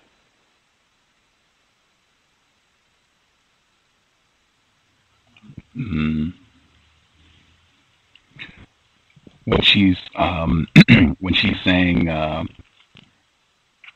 that a culture kind of gives context, form to help you understand, make sense of the world in which we live, experiences, observations, and then tying that to these 3 terms, the Asili, the Udumawazo, Udumoroho, giving you a context, if you will, to understanding what it is in terms of behavior patterns that you see from white people. Was that helpful? Did that make sense? Her laying that out in the book?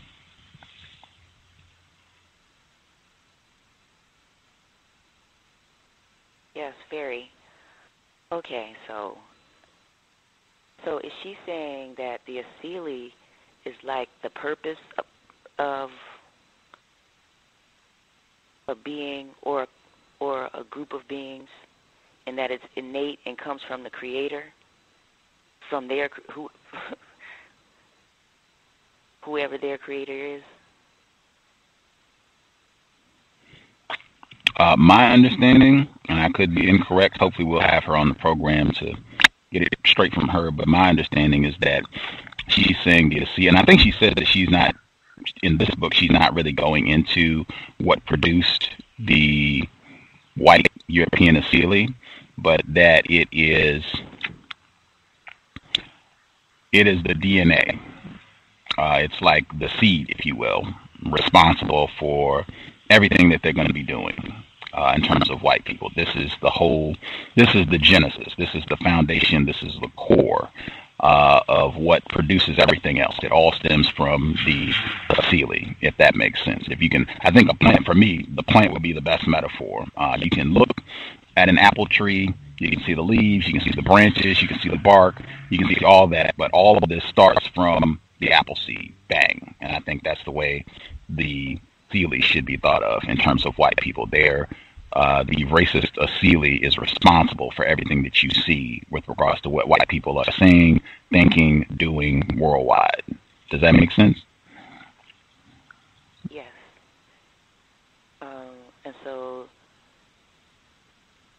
okay, so the Udumawazo and the Udumoroho. So the Udumawazo is like the external way that the purpose is carried out, and the Udumoroho is like the internal, like the white, united, independent, how they know how to like move like a school of fish, when one turns, they all turn at the same time, the Voltron.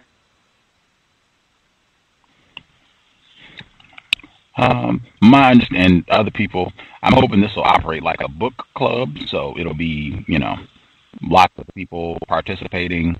That's why I said it's going to be important, that people have read the 50 pages. I'm trying to make the sections really small. Like, you can be really lazy and read 50 pages, I think. I have read this book before, so my judgment might be a little off, but I think 50 pages over a week or so is not too much. You can read about 10 pages a day and be good. You'll still have time to do a lot of other fooling around on the plantation. My understanding, the Udumawazo would be the worldview, how you come to think about the world, the way that you frame how you're going to think about things. That's my understanding of the Udumawazo. And it's all collective, I think. Unless I missed something, I think she's saying that this is all collective. It's everyone who participates in the European white culture has aspects of this. It wouldn't just be an individual thing. So it would be, unless I'm misinformed, the Udumawazo would be the worldview, how you're thinking about things, how you're thinking about what's happening on the planet, and the Udumaroho would be the emotion, the energy, the spirit. Like, I think she talks about that being the kind of driving force, the Udumaroho. To get like the first thing I thought of was the guy standing up and yelling at President Obama, "You're a liar," or the white racist in Arizona who was putting her finger in President Obama's face. Like, that's kind of the driving force. Like, white people need that, the Udumaroho. That's what I'm talking about. They need that sort of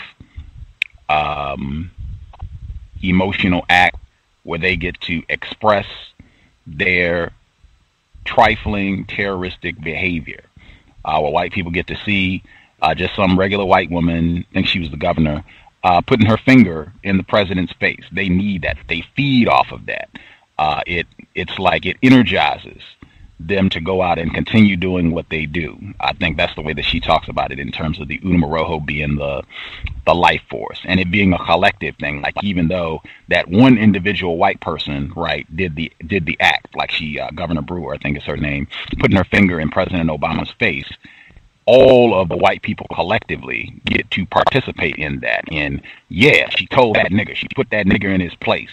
And just, yeah, this is what we're supposed to be about. This is team white. We're supposed to be dominating. Let that nigga know what it's about. Yeah, I'm energized to go out and do the same thing myself. Make sure these niggas know that we are in charge and what this planet is. White supremacy forever. How it gets to be a collective thing for white people. And the drive, I think she says the Udumaroho being the driving force in terms of motivating white people. You have to forget there's a plane going overhead. Being the driving force and motivating white people to do what they do. And the Udumawazo being more of the worldview, the framework about how we're thinking of all this. When they say in development, right, that this is, we're trying to enforce development, whatever that means. Then they get to define what development is going to be, right? So you pick the terms, you define what it's going to be, so we're existing on their terms. All these different ways of thinking that they come out and how we see the world. That, I think, is the Udumawazo. And again, that being a collective thing where white people, these definitions only work because white people in mass have bought into them and are functioning on them, white people and non-white people. But white people collectively buy into these definitions and ways of thinking about the world, and that's how it becomes a collective culture, if that makes sense. I feel like I've been talking a lot. Does that make sense, or are you still not grasping? Yes, that makes sense. So the Udumawazo is like the collective consciousness, like the thought process, and the Udumaroho is the energy driving force. So the Udumawazo is like the creative energy, and the Udumaroho is the will, combined together to make the Asili.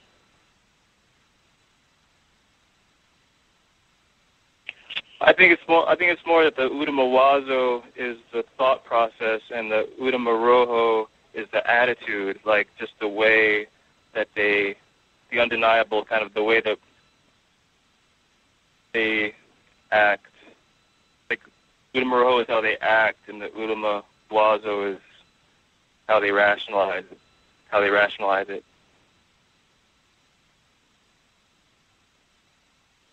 That's what it seems like.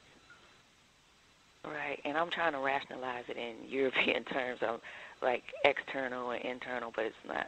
But it's more than that. Maybe you kind of could. Maybe you could say that the Udama Rojo is the internal, but it manifests in the attitude. And the Udama Wazo is the way they're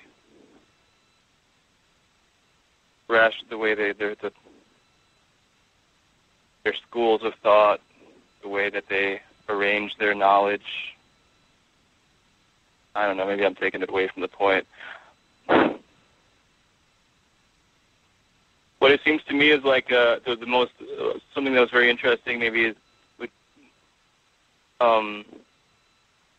seems like she kind of suggests that it all comes from one thing. It's like a instead of a multi-dimensional subject, it's a multi-dimensional object.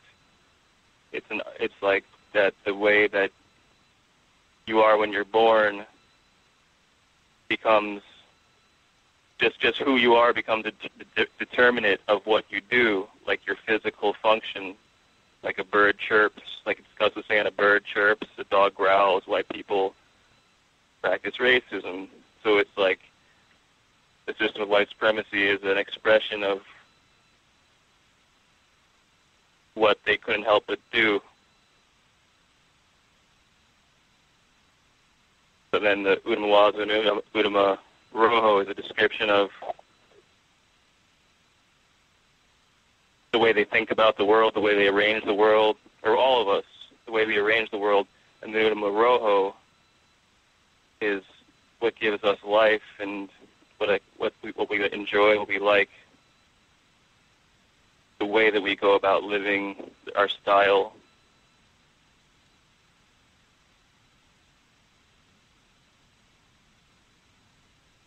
Does that make sense? So, the Udama... Okay. What? Can I be heard? I thought someone else was... Yes. Mm-hmm. What I got from it is the Udama Wazo is, for instance, the thought process, which would be, for instance, let's say a white person would say, you are a nigger. That's what they think of you. That's their process of how they differentiate you as not being on their level or worthy of existence in their realm. You are a nigger. The Udama Wazo, what's the other one? The Udama Rojo, I believe, is as a result of them determining that you are a nigger, you are not worthy of occupying their realm of existence. Now, a nigger needs to hang from the tree. It's the actual act that they then go about moving from the way they think of what a nigger is to what they determine needs to be done to a nigger. Am I incorrect? And that makes sense. What I'm thinking, though, is that since it's dynamic, since it's not like in the description of, we're not looking at European culture from the perspective of European culture. We're looking at European culture from the perspective of, as she says, African, which is a dynamic view as opposed to a static one. So then it's like they don't say that anymore out loud. So that's kind of like, maybe as long as it's fulfilling the Asili, you know what I'm saying? Like as long as they're both fulfilling the Asili, then they can still feed whatever function that will express itself, like with the thought process and with the actions. But so then it's like it can kind of switch around a little, not switch around, but it can kind of change through time, but still remain energizing of the Asili, even if those two aspects change a little bit. You know what I'm saying? Right, like refinement. Exactly. Yeah, wow. Exactly. Refinement of the Asili, which cannot change, like you said. It can't change. But the Urumawazo and Uruma Rojo, they can change a little bit. They have to because it's dynamic. So, yeah, that's very interesting.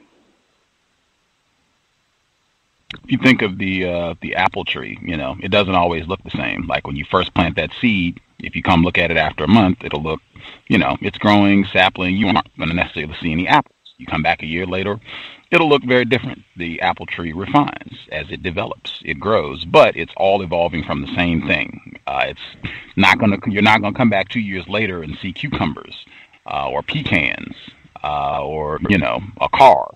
It's still going to be an apple tree, and it's just going to be progressing, evolving as that seed originally laid down the blueprint. And I think it's the same with white people. That Asili, the racist Asili, is going to produce racist behavior. That is the fruit of the European Asili, racist white supremacist behavior. It might take different forms, but that's what's going to be produced. And one thing I did want to say as well, as I was saying at the beginning, I think with this book, it's like the first 100 pages is like biking up a hill. Once you get past the first 100, it starts to go downhill. She uses the terms, so as you continue to read and you get more comfortable with the book, you'll get more comfortable with the terms and you'll have a better understanding, I think, of the terms, because she's going to provide her own examples in the book as she goes for Urumarojo, Urumawazo, Asili. So it'll become, I think, we'll see as we go. But I think once we get past the first 100, if people are reading as we go, I think you all will see that everyone should be feeling a lot more comfortable about the terms and feeling like they really have a grasp of what these terms mean.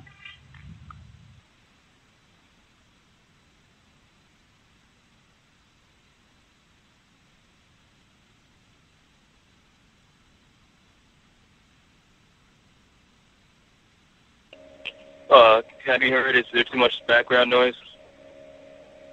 Well, I just want to say it's very interesting, like the way that it's. I think people would be reluctant to put things in a. It's like a unification. It's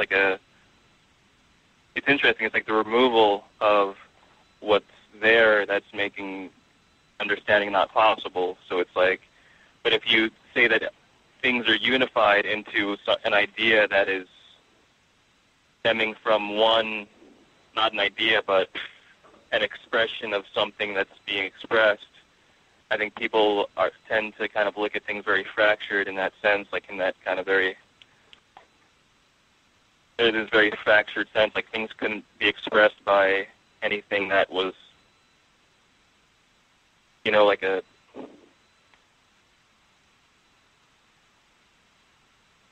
I don't know, just that there wouldn't be something that would be expressing itself in I don't know, they just tend to look at things very fractured, but I guess that's part of it. That's part of the, that kind of proves the theory, and not the theory, but the perspective.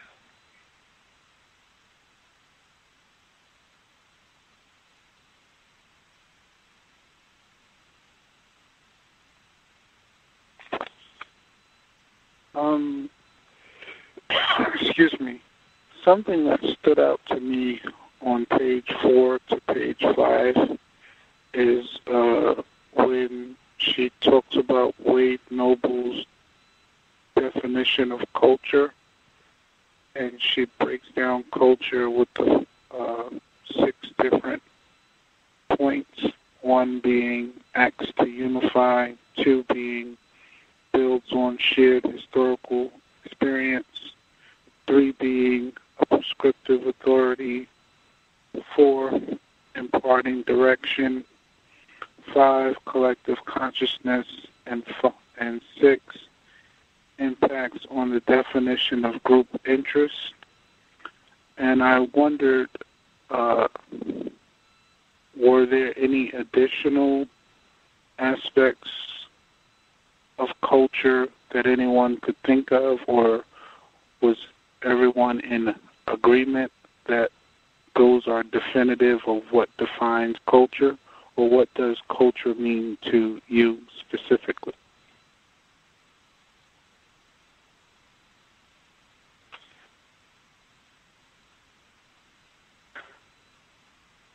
I think you could probably go on infinitely with the list.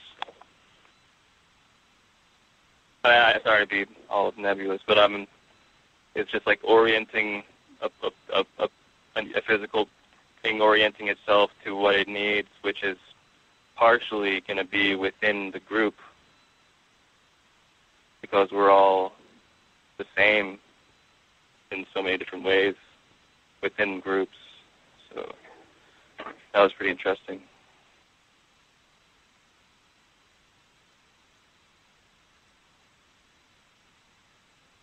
So is culture Because equivalent? when I was reading that, I was thinking about, for instance, the term anti-blackness.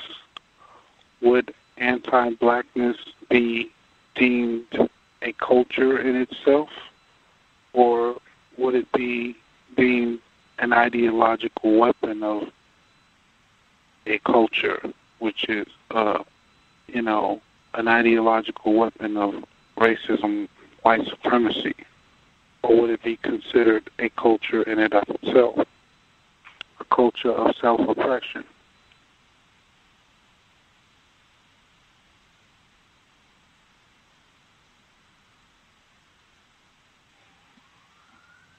I'd brought the fullest term where he says what black people do is pretty much a victim culture, which I think is unfortunately very accurate. Most of the stuff that we do, being pretty much everything that we do, being in response to the white supremacist culture that we are drowning in. So I mean, yeah, that could be called a culture, our pitiful response to racism, white supremacy. Yeah, I think that could be labeled a culture, the stuff that we do right now. Because I was just, trying to draw parallels to the 6 points that she pointed out. And for instance, victims are unified in their orientation of being on the lowest rung of the social pyramid. And then victims share a historical heritage of disenfranchisement. And victims tend to continually put one another in their place. For instance, who that nigger or who that bitch thinks he or she is. And victims are consistently cautioned from participating in anti-victim activities or behaviors, such as acting white or being bougie or just not being victims. And victims have become, just being a victim has been like a disenfranchisement symbol, which means being non-mainstream or acceptable to those that are in positions of assumed power. And lastly, victim is a socio-economic definition ascribed to those that are rendered politically immobile and culturally impotent. Those are just some thoughts that I'd written down when I thought about victimization or a victim or a self-identified nigger, hater of self, as being a culture or a codified ideological behavior. It's interesting that in the part of her the way that she says that an Asili cannot be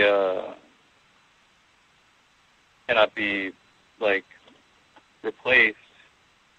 So I mean, along that line of logic, it'd be more logical to say that that they felt that it was like a self-preservation in the mind of the victim, but they're still preserving just by preserving their life, maybe like they rationalize, they kind of get themselves to think that they weren't,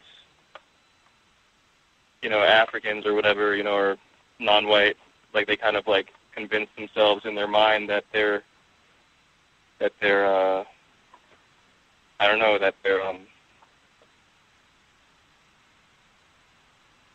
they convince themselves that they are not white, I mean, if they are white, so they're white identified, but it's just a mechanism to preserve their life, because they're confused.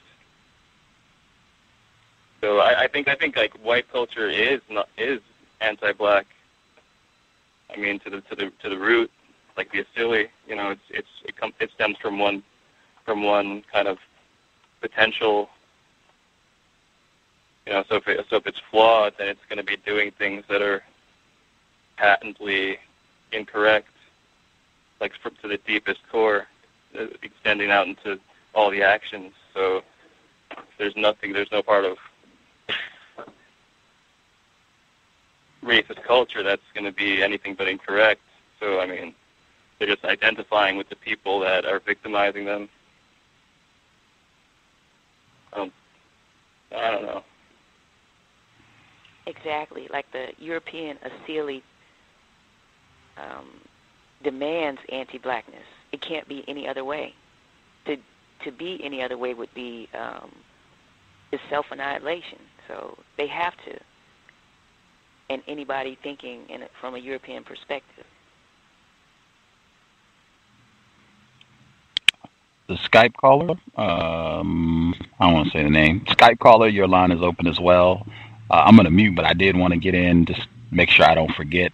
The sound clip you heard at the beginning, Dr. Ani, she was talking about Cheikh Anta Diop and his work, The Two Cradle Theory. She references his work in Yurugu as well, and I'm hopeful that we can get Dr. Ani on the program, but I would be very interested to hear her thoughts because unless I've been misinformed, Cheikh Anta Diop also married a white person. You know, not a crime, but, you know, that is something that I do keep track of, so I would be curious to hear her thoughts about that, but I'll hush. Skype caller, your line is open.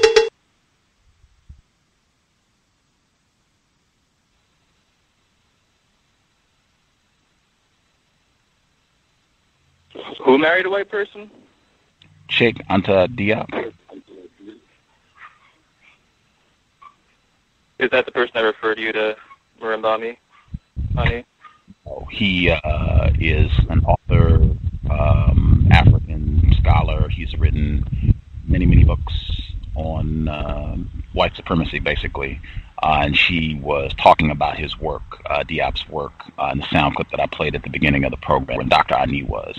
And she references his work in Yurugu as well. The person who called the free HD line on Skype, your line should be open. I don't know if you had questions, comments.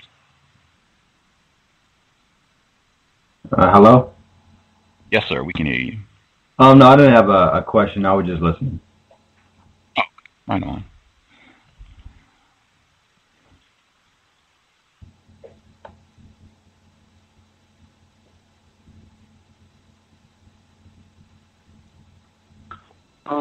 I had a question. Would the code as presented by Neely Fuller Jr., would that fit under the phenomenon of culture that they talk about on page 4? So would the code meet the criteria of being culture? Is codification culture?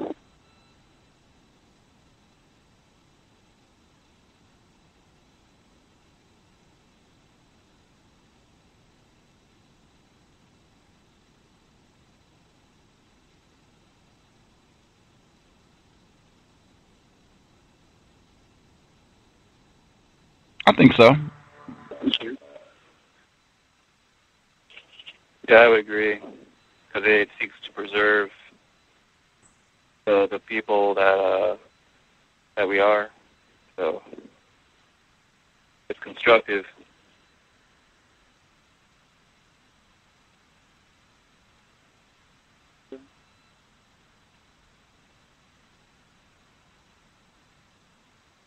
There was some point in the book where she talked about the why and the how. I forgot what page that was on. And trying to find it. And it also reminds me of the definition Gus uses for racism, white supremacy, and using them as synonyms. And in the way in which he used the why and the how, it appeared that they were synonyms, you know, the why being racism and the how being white supremacy as an ideological system which, you know, governs their thoughts and motivates their actions. And their thoughts are focused on I am white, and their actions are driven to attaining white power. And, you know, being white is considered deserving of privilege, you know, as an inheritor of assumed power. So it's like whiteness is a culture of acquisition by subjugation, or some would call colonialism or disenfranchisement. So I thought about the why and the how of racism, white supremacy, and that kind of stuck out to me when I was reading. I'd written the note down in the margin, but I can't find where she mentions the why and the how.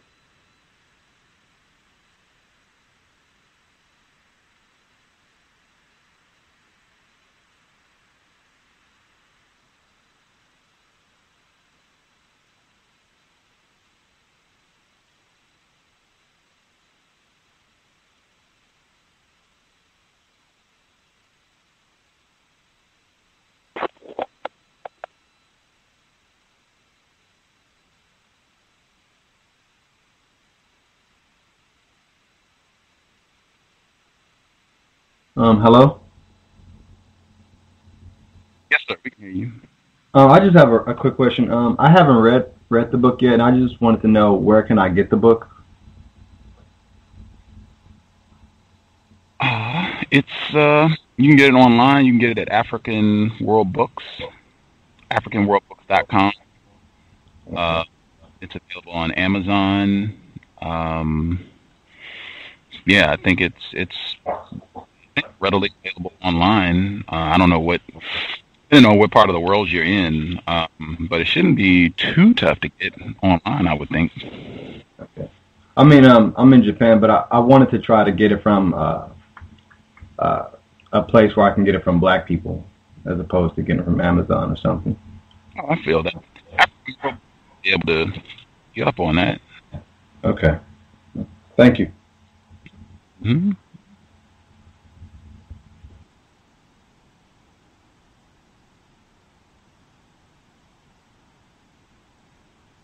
And I would encourage you to get 2 copies if you're going to get the book, though. Yeah, definitely. I'm going to pick up another one. Okay. Because in my experience, when you get 1 copy, strangely enough, that 1 copy seems to disappear at some point. So I would encourage you to get 2. Will do. No problem about that. Snickerdoodle Jackson. Snickerdoodle Jackson.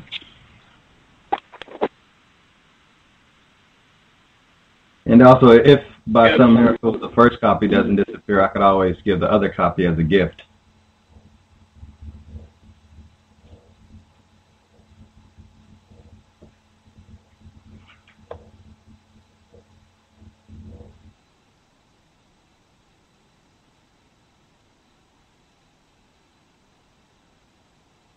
I'm struggling to find the why section. S.Dot was referencing. Hoping I can find it. I saw that as well. Did you all check out the charts? Just people that have the book, did you all check out the charts at the beginning? And the people that are on the talk show line? Yeah. Yeah, very lots to digest.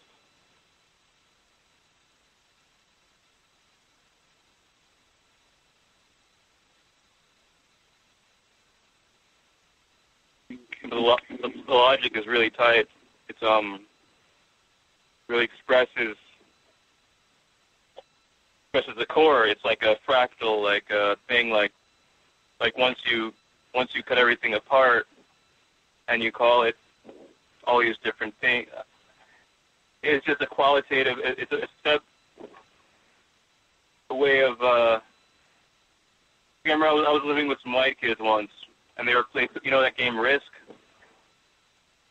So I come down, and they're always playing Risk, you know, and I never really had any interest in playing Risk, and it involves, like, it's like a war game, and they're all, like, you know, have these different armies on the playing board and stuff like that. You know, they got games like Monopoly. But, I mean, it's like I would just be like, yeah, carve it up, guys, carve up the world, you know. I was kind of half kidding, but that's what it's all about for them. They cut everything off from everything else, and then they have to maintain that. There has to be, like, you have to be manipulative, I guess. You have to just be able to maintain all those different splits. And then it can't be everybody doing that. It has to be a minority. It's very interesting the way they rationalize it, but it goes along with just being against something. You would have to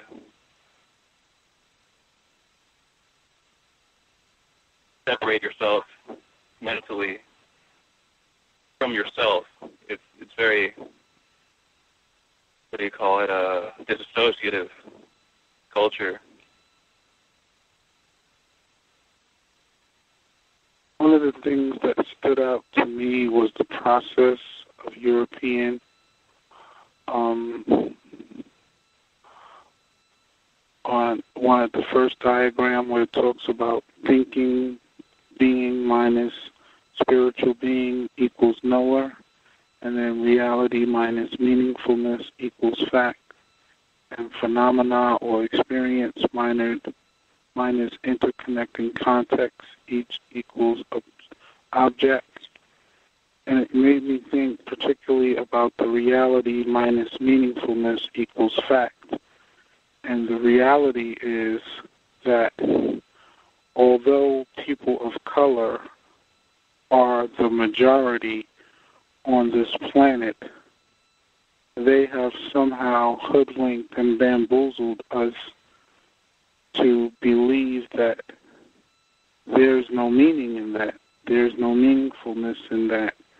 And what has become a fact in the minds of non-white people is our acceptance of classifying ourselves as minorities, despite being the majority. We function from a minority mindset. So that particularly stuck out to me when I thought about that. And also what else stuck out to me is how they have an ability to objectify other individuals, to divorce themselves from having any sense of responsibility, as long as they don't acknowledge your humanity, your personhood, as long as you're just a nigger, a spick, a coon, or any other slurs that they come up with to deny you as being a person, then it's perfectly okay for them to subjugate and dominate you. When I was listening to some young people recently, I was listening to them watching a cartoon, and the cartoon was talking about pirates or something, and one of the pirates was crying because he wanted some treasure, because they were going to have a pirate's ball, and all the pirates were coming together, and each of them was going to display their treasure, and this pirate didn't have any treasure, and these individuals went about a process of compiling some treasure and then hiding it and giving the pirate a map so that he could obtain this treasure. And the focus seemed to be on them acquiring treasure despite where they got that treasure from. There was never any acknowledgement that that treasure came as a result of pillaging and plundering anyone else's society. The focus was just on acquiring the treasure. So that's something that stands out to me, the objectification that is used in the process of their domination of non-white people globally.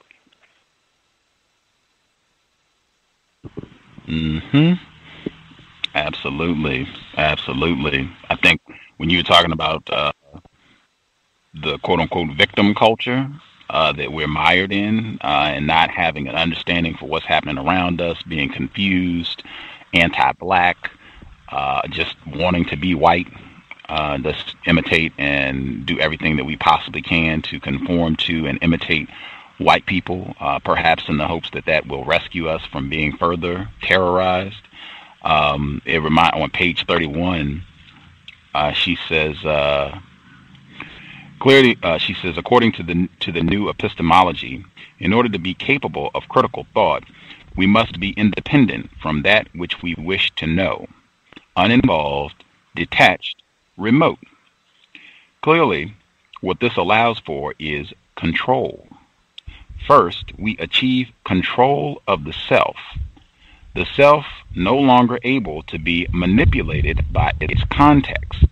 In fact, it is a self without context, which in African terms makes it a self, which in African terms makes it a self without meaning, a non-self, which for obvious reasons leaped out at Gus. I just thought that was real important, that you really cannot be in touch with yourself or anything else without proper context, and how she talks about white people do a really good job of eroding context, particularly in order to obtain control, eroding context. I have done a really good job of that with us, I think.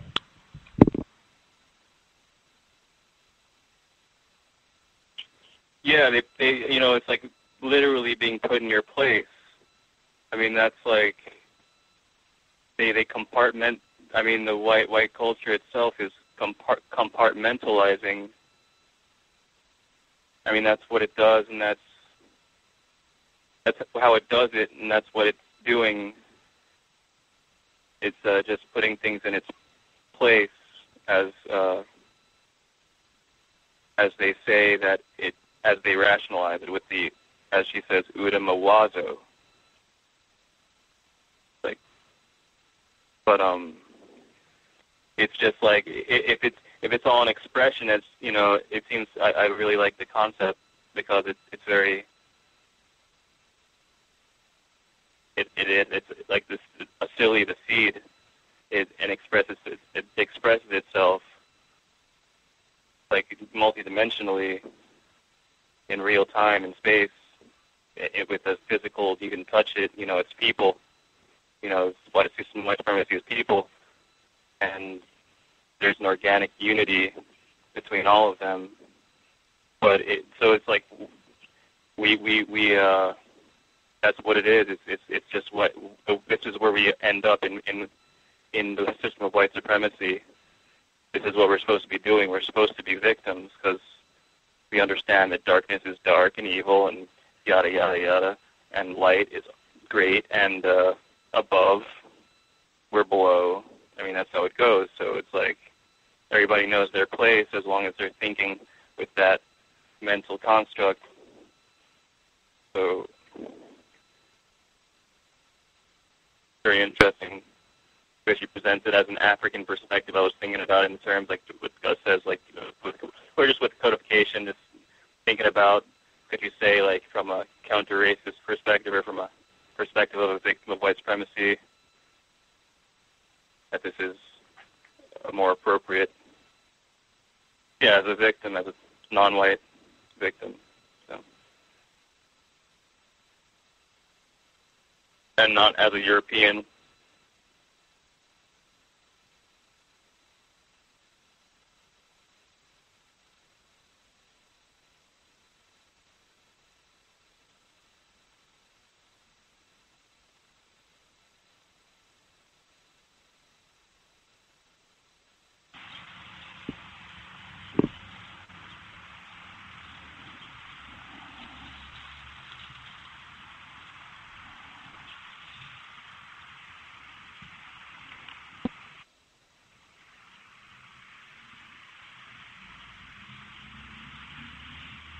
Mr. Josh Wickett, the Code.net.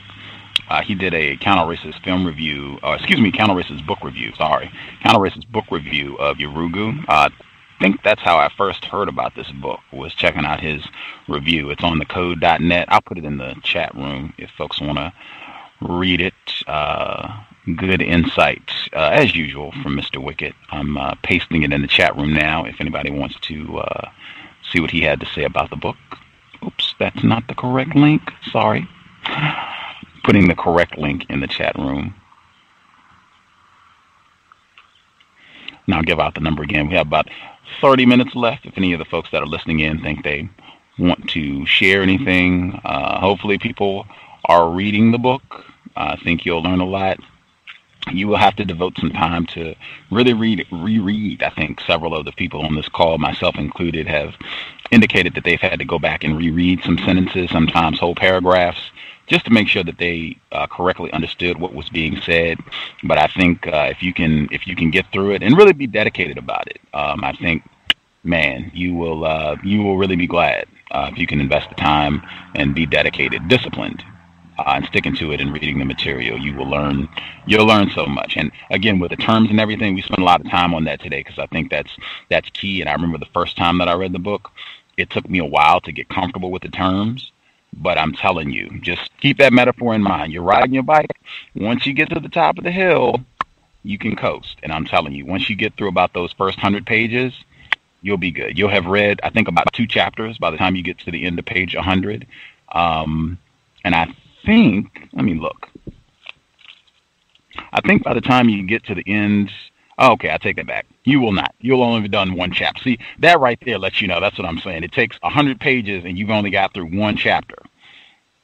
Once you get through about 100 pages, you'll start to go downhill. And I think for a lot of people, because I know religion pops up a lot and people understanding the damage that white Jesus has done, that's chapter 2, about how white people have used religion to further victimize us and the damage that does in terms of eroding our context and correct understanding of what's happening on the planet and our relationship to the Creator.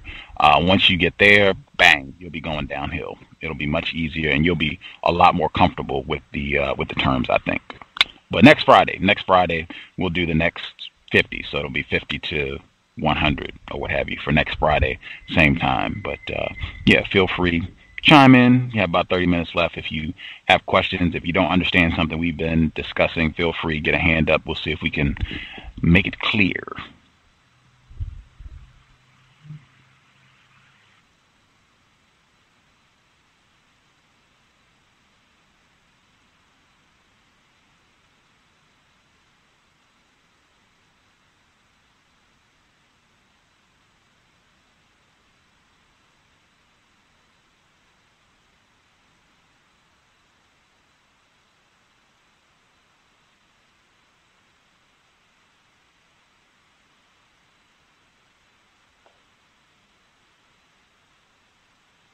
I just want to say that reading this book really revealed my incompetent confidence to me. Like, I really felt slow, like something was wrong with me when I started reading this book. Like, I'm just not getting it. But the more you read, the more I read, the easier it got. It did get. And I tried to read when I could have an online dictionary up so that I could just punch words in and look them up as I was reading. That helped.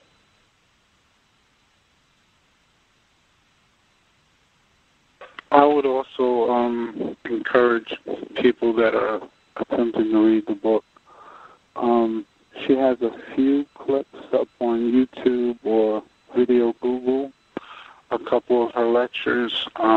One of them is probably about an hour and a half long, in which she kind of goes through the book chapter by chapter. And I think that if you view that while you're reading it, it would make it a lot clearer for you. Viewing that did make it a lot clearer for me. Me in particular, I was fortunate to have attended a lecture of hers probably back in like the 90s, end of the 90s, so I was familiar with the work. And then when I saw one of the YouTube clips, it really brought it home for me again, because I hadn't read the book in quite a while.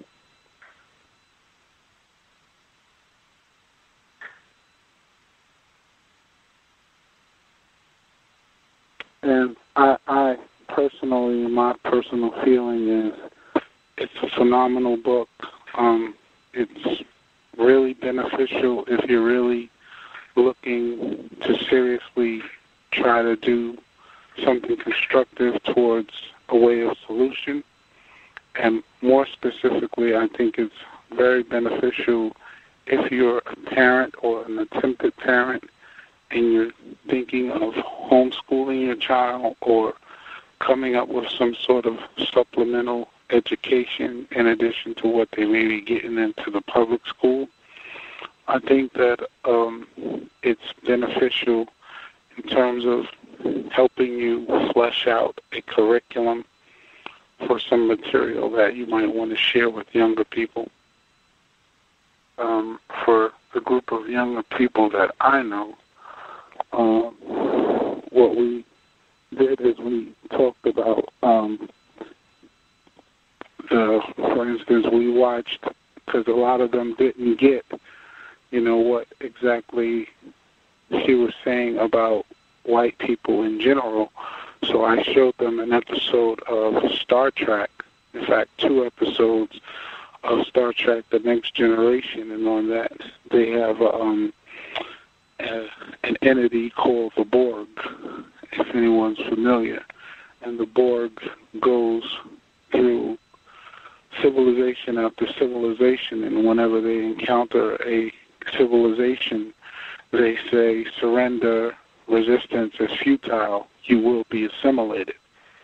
And for the young people, I said, the Borg is, white people. Every culture that they come in contact with, they say, surrender, resistance is futile, you will be assimilated. So maybe that might be a visual aid if you were trying to explain some of the concepts to some younger people. That might work.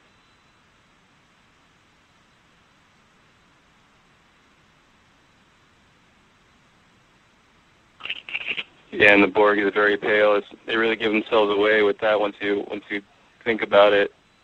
Yeah, they've got a whole feature-length movies with the Borg. I forget which one, but yeah, I mean, immediately when I saw the Borg character, I was immediately like, wow, they're just pretty much sending out a message to those within their culture saying, this is what's expected of you. You are the Borg. You're supposed to acquire and devour any and all that you come in contact with. They're to be assimilated or annihilated.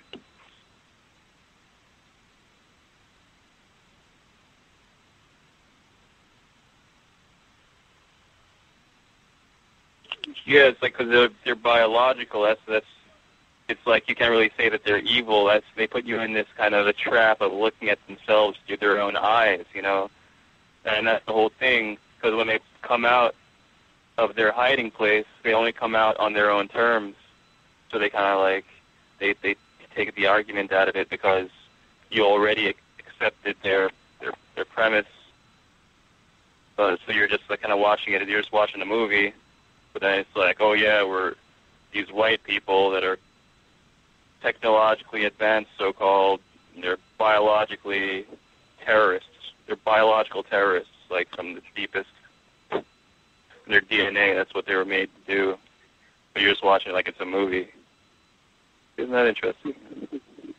And it also made me think about how Dr. Ani talks about how Yurugu, the character, or from the mythological character, was an incomplete being, which makes me think about the Borg constantly going from civilization to civilization, trying to complete itself, going throughout the universe with this sense of emptiness, this sense of incompleteness, always trying to acquire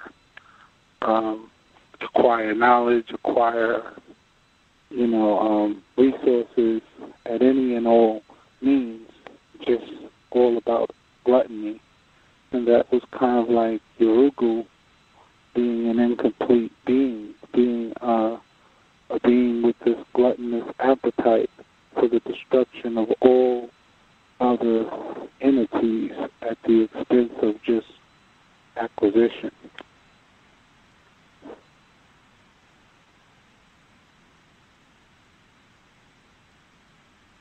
Yeah, that's what I got from looking at the pictures, the charts. Like, it's like their purpose.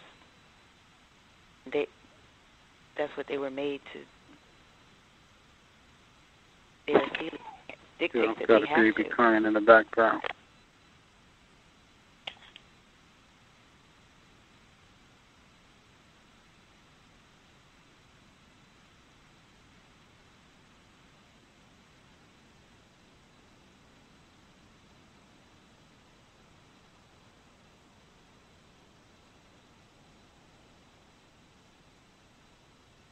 I would very much look forward to her being on the show. As much of the clips, most of the clips that you would see of her online seem a few years old. So I would really appreciate hearing her thoughts on what's going on currently and, her sharing some strategies in how to implement that work in practical everyday situations.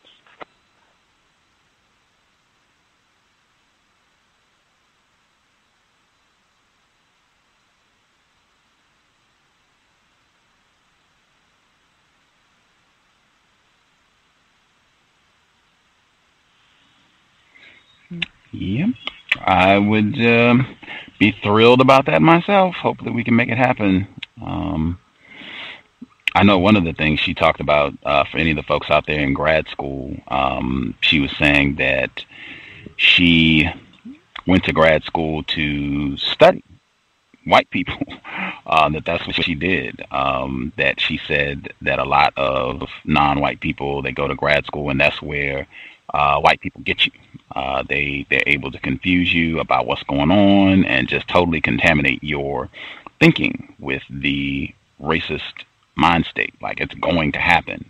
And I know when Dr. Umar was on the program, he talked about, being in that same setting and, trying to do a lot of making it known that he didn't agree with all that and he was against it, and how that just made it even more challenging for him. And she said that she really enjoys, or she wants to take the opportunity to talk to grad students to kind of get them on the same page about what's going down, and just so they'll have a better understanding of what they are up against, dealing with white people at that level. So, yeah, I think it would be great to have her on the program and to get, a few tidbits of info for folks out there who are at the college level, who are trying to figure out the correct thing to do and how to navigate that environment. She might have some helpful info. So, yeah.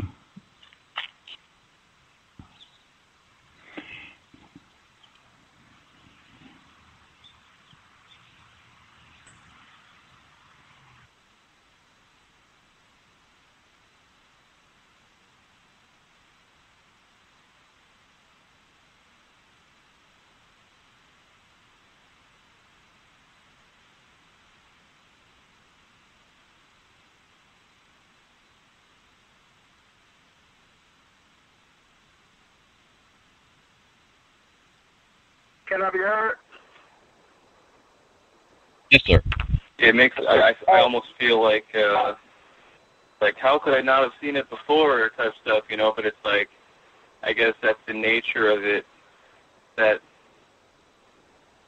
it's like they've kind of, it's just like a testament to how successful something that has been for so long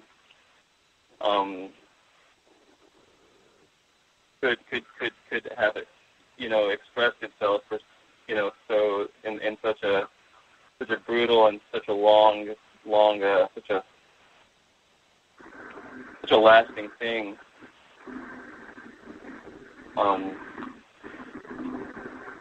By just forming the minds of the people that are not forming the minds of the people, of the victims. The hierarchical, fractured kind of way we are taught to see ourselves in, but we can't really participate in it except as victims. But we're stuck in it like a plastic bag.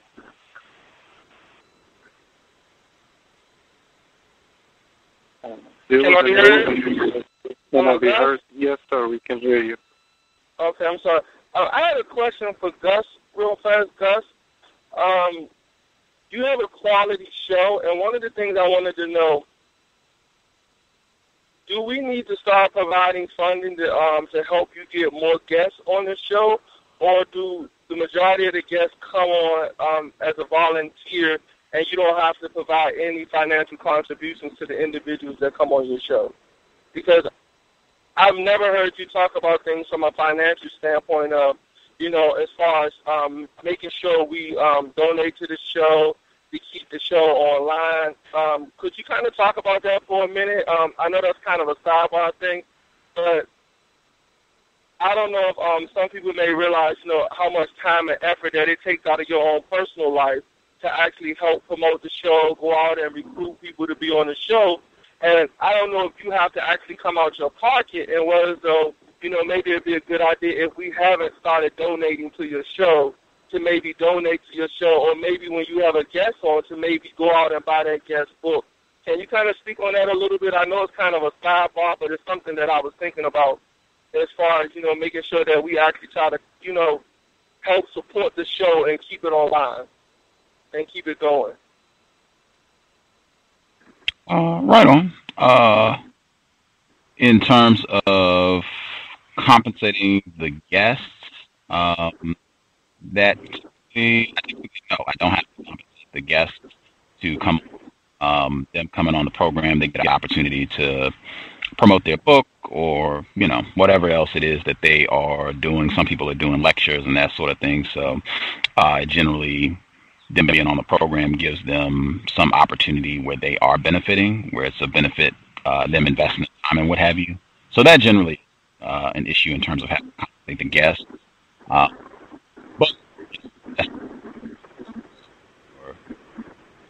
the program stay in existence, just with other fees. I know we have a lot of guests on the program from different parts of the world that require, they to make international, which is not cheap. Services, definitely it's been about a year in working to get the website up. That would definitely be helpful. Resources. I know a lot of people, they do get books that I need in terms of researching for the program on my Amazon wish list that I need just to study from authors. That I look at that as an investment as well, so that I can be prepped for the program. I'm trying to think else. Headphones, just different material that it requires to do the program. The laptop, we had to fundraise to get the laptop. Headphones. I know someone had asked about just a list of materials that would be helpful. Right now, the hosting for the website, I think it's in the neighborhood of like $50 for so many months. I'd have to look to get the exact total, but just the hosting fees for the website. Trying to think of other fees. Most of the fees right now would just be web-related, just additional material. I know Blacka had told me last week about SoundCloud, another way to get the material online so that non-white people can access it. I hadn't heard of it before, but he said apparently it's becoming pretty popular in terms of a lot of people using it, and he thinks it would be a good resource in terms of getting it out so that more non-white people are aware. I'm totally down to uploading the content there or any place else. If you all know of, that would be good to put the material. Let me know in terms of if it's a place where you can upload audio, MP3s, we can definitely do that. But he says he does think there's a fee involved. So really any support and as much as anything you all can think of in terms of things that we could be doing with the cows, other programs or other projects, let us know. Let me know, and we could definitely work on it. But having a budget certainly helps to be able to do more. I think anybody would say that who's doing counter-racist material, having a budget definitely helps and keeps you motivated and thinking that the material and the work that you're doing is of some value. So, yeah, if that explains. Mm-hmm. And Gus, how much of your time do you actually dedicate to the show? If you could kind of, help us kind of understand, how much work it actually takes to actually run the show. And then as far as to do all the research and all your guests, so how much time would you think you actually spend investing into the program? Because I actually feel as though you have a quality program, and I just want to commend you on doing a great job. Every time I listen to your show, it's always top-notch. I mean, you always well prepared. And you know what? How is the young lady doing? I haven't heard her in a while. I hope she's doing okay. Just wanted to send some love out to her, the other co-hosts that you used to have on the show as well. Justice, she is well. Yes. She was on the program last week. I think Yurugu might be a bit advanced for her at this stage, but yeah, she's still in there. She's doing well. You can visit her blog, justdojusticetoday.blogspot.com, justdojusticetoday.blogspot.com. In terms of the time, it's difficult to say. It's difficult to say. It does require a lot of reading. Most of the people that come on the program, they are authors, so frequently it's a pretty sizable investment in terms of reading material, even if it's articles and what have you online, just to be in the know about different things that are happening. It varies depending on who the guest is, what we're going to be talking about. I know the sound clips, they do take some time, generally speaking. I would put it on par, I think, with full-time jobs that I've had. I would put it on par with a full-time job in terms of the amount of time and energy that I typically invest. If I say a full-time job being 8 hours, I would say that's probably pretty standard. By the time I factor in the program, which is normally 3 hours, that's almost half of it right there. It's about another hour in terms of getting the audio, uploading it, cropping it, so that it's available. The better quality version is available online, and then just prep time for the program. I would put it on par with a full-time job in terms of certainly 40 hours a week, absolutely. Which, I feel like that's what I'm supposed to be doing, so I normally don't look at it as, oh, this is a drag, or looking at the clock. And so that's why it took me some time to even think, because I'm normally not looking at the clock to see how many hours a day I'm spending doing things that are related to the program. But it definitely is a pretty sizable time commitment. But, again, all that said, I would still tell folks the same thing that I've been saying for years. For people, if you like the program, so what? If you don't like the program, so what? People, if it's a benefit, that's great. Share. If it's not, don't waste your time. We have too many problems to waste time listening to a program that is not of value. At the end of the day, it's just about solving the problem, which is racism, white supremacy. But, yeah, that answers the question.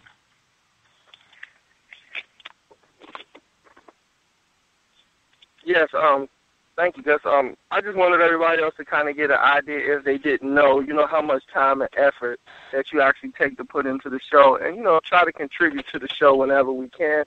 I understand that, we all may be having a hard time financially, but I want to keep you on the air. And one of the reasons I brought that up is because they're I don't know if people heard of the Black Heritage Foundation. They're actually trying to go public and put out some quality black shows, but they're actually being denied by the cable companies. And so some of the black talk shows are asking people to go on to the website and contact your cable company to say, hey, we want to get more quality black shows. So that made me think when I called into your show to say, you know what, I need to make sure that I'm contributing to your show as well as any other counter-racism shows that I listen to, because it's hard to get quality shows on TV, on air, or on the radio. So I just wanted to make sure that was my bit of information I wanted to put out, to make sure that we try to continue to support you, or make sure we support the guests that you bring on your show. Thank you. Appreciate it. Thank you. Non-white can always use constructive support. Even if I know a lot of people out there feel like Gus is not very informed and don't mind saying so, and don't like the cows and don't think we're headed in the correct direction, which might be true. But even if that is the case, I would say that, if there are non-white people out there that you do think do have constructive information and are informed, to try to support them. You can get in touch with them directly, see if it's anything you can do to help them out. Any non-white people that are trying to do something with regards to racism, white supremacy, they definitely deserve assistance. Any constructive help that you can provide, be it financial or otherwise, really want to try and look out for non-white people, because it is no easy task attempting to counter what white people are doing to us. Yeah, I hadn't heard of the Heritage Foundation, but I'm not surprised that they are encountering difficulties. If they are black people trying to do some sort of constructive programming on television, it is, sadly, that does not surprise me if they're encountering difficulties. What, I guess if you know, what exactly are their programs about? The Heritage, is it the Heritage Foundation?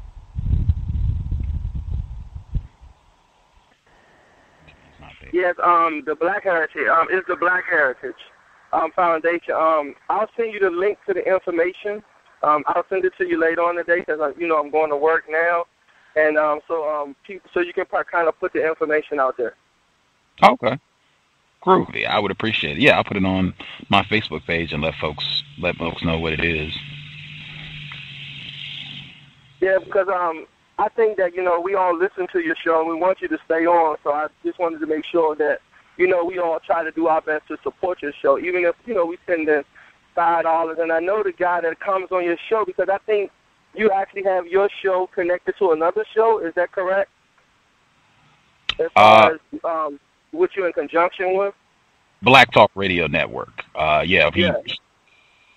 a part of their network, Mr. Scotty Reed, Black Talk Radio Network. That would be another example.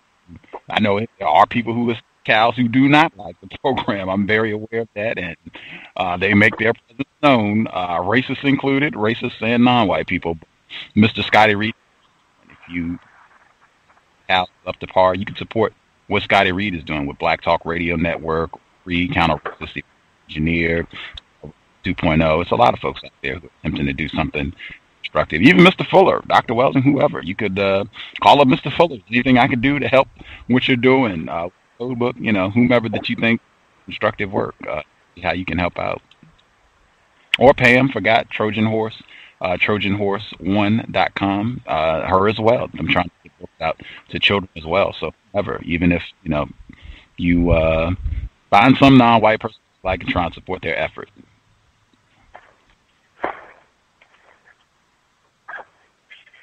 Yeah, I've actually go ahead. I've actually tried to do my best to support Pam as well. I think to date I've purchased about 3 of her books.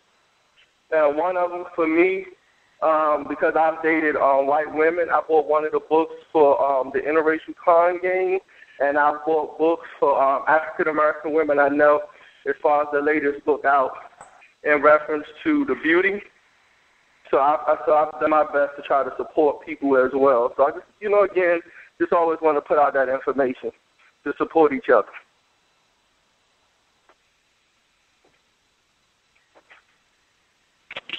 Yeah, I would agree. I just wanted to say before the program got wrapped up, that I think Gus is supporting us, so we should support him, because it's like, it speaks to that Asili, it's like, we're trying to live here. So, but on page 50, it speaks to that, like, it says, Stanley Diamond explains why the artist was seen as a threat to the state, and I consider this to be the craft. The C.O.W.S is a very crafty, extremely crafty. Just the title, with the word, expresses the whole concept just from the title. It says, the artist does not believe in abstract systems. He deals with felt and ordered emotional ideals and believes order is attained through the contradictions, the tense unities of everyday experience. Thus, the artist himself may be unstable, a changeling, and this is a threat to any establishment.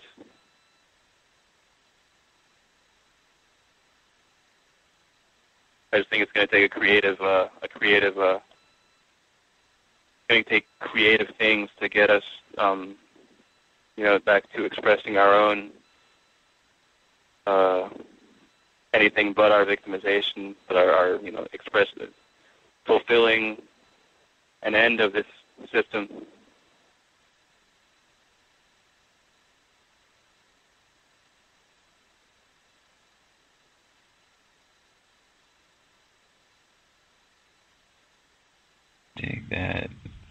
Dig that. Absolutely, yeah. I appreciate that. For any non-white folks out there, I definitely appreciate that. It's going to take a lot of work, creative, imaginative work to get this problem solved. So, and encourage folks as well to not be spectators. I know we say that, or I say that pretty frequently on the program, and I hope it is not lost. We really do not need spectators on this one.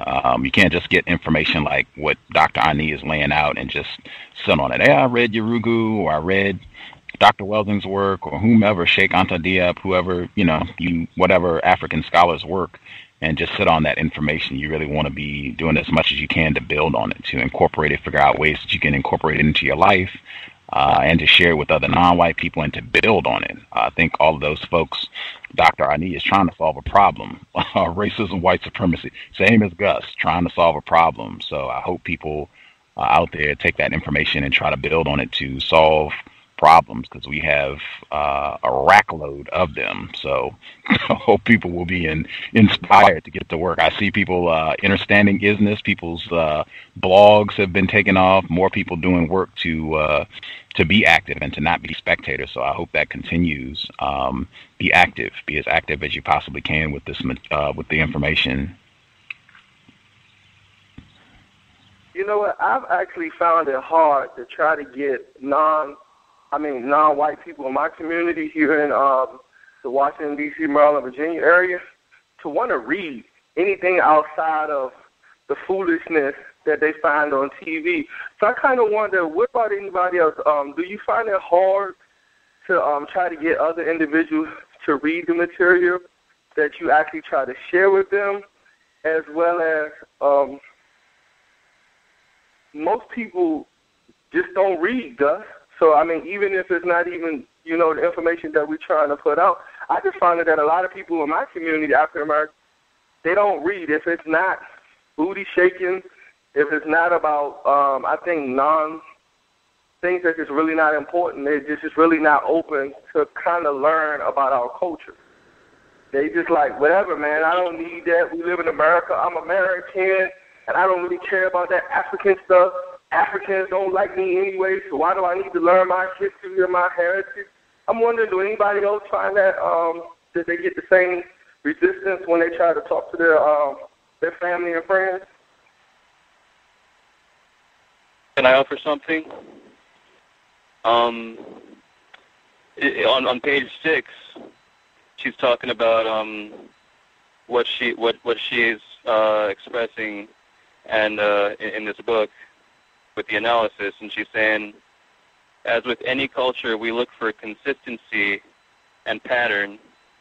Idiosyncrasy and anomaly are only useful in that through contrast, they help us to recognize what is characteristic. So it's just like, I feel like we're the idiosyncrasy within this successful campaign of white supremacy. So if we stop being in the minority, then I think we we would actually be proving the premise of the show, Context of White Supremacy, we'd be proving it incorrect. But I feel like what I was reading before about the artists, I think part of what I was saying, besides kind of like strengthening what you guys were saying, I was also implying that we need to come out with new concepts ourselves. And I mean, I'm personally making a comic book, so it spoke to me about the artist being a threat to the state. I'm making a comic book. I was sparked, and then reading this book, it's like so many of the concepts in the book are the thing that I was looking at. You know, things that I noticed, I'm reading in this book that she apparently also noticed. So it's like, if the thing that you're looking for, I don't know, I just feel like it's all very unified. It's all very,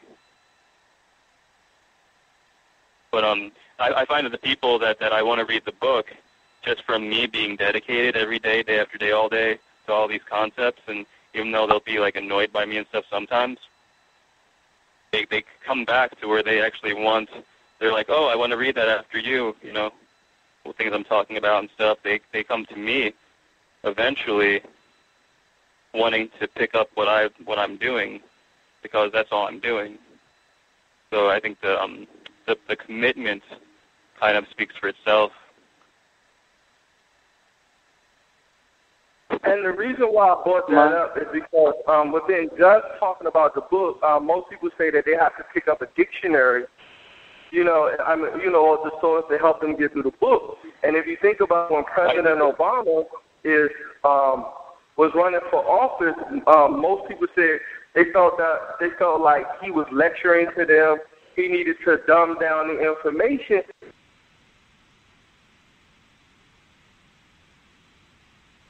I got a dictionary always on hand in my iPhone, definitely.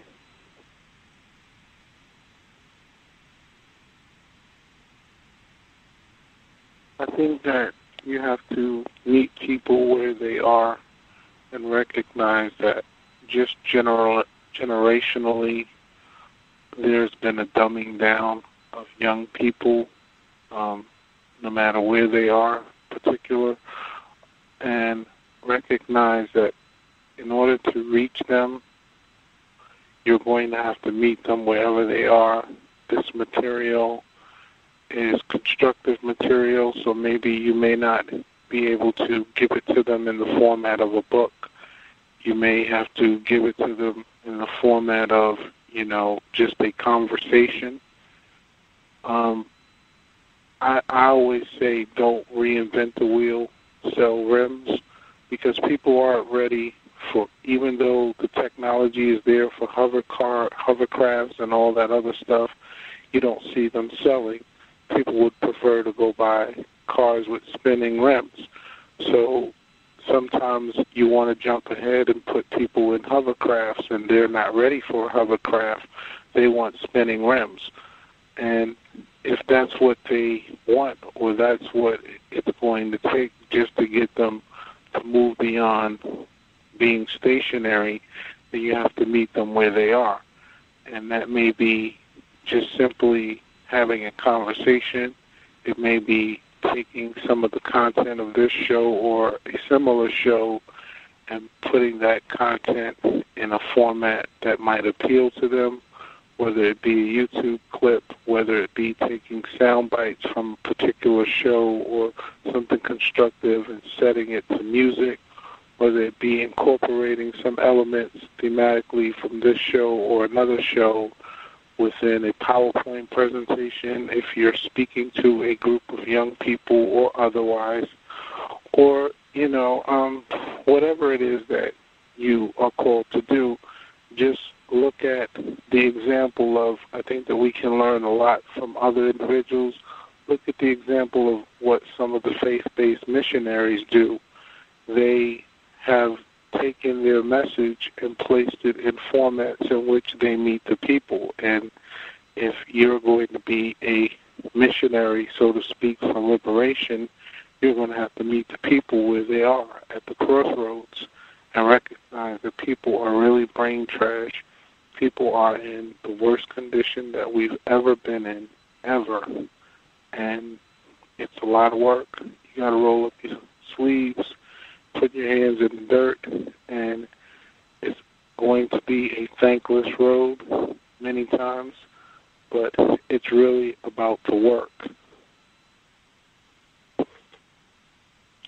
Yeah, I feel like she echoes what's in the same paragraph earlier. I kind of started in the middle of that paragraph talking about consistent the idiosyncrasy and anomaly, being only that idiosyncrasy and anomaly are only useful in that through contrast they help us recognize what is characteristic.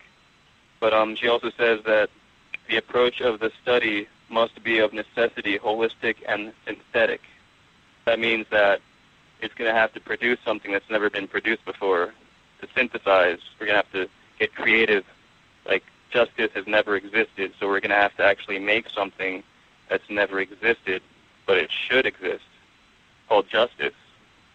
So, I mean, yeah, get creative, use every channel, and reach people where they are. But it's there.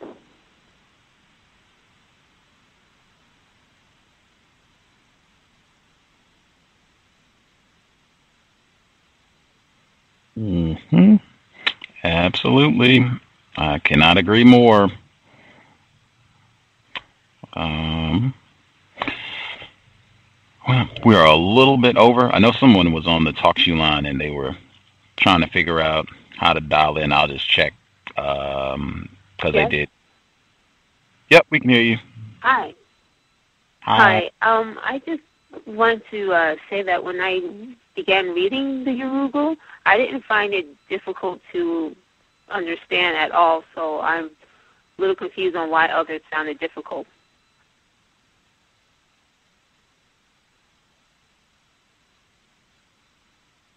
Well, I think that I would probably attribute that to the fact that generationally most people have unfortunately been conditioned to not read a great deal.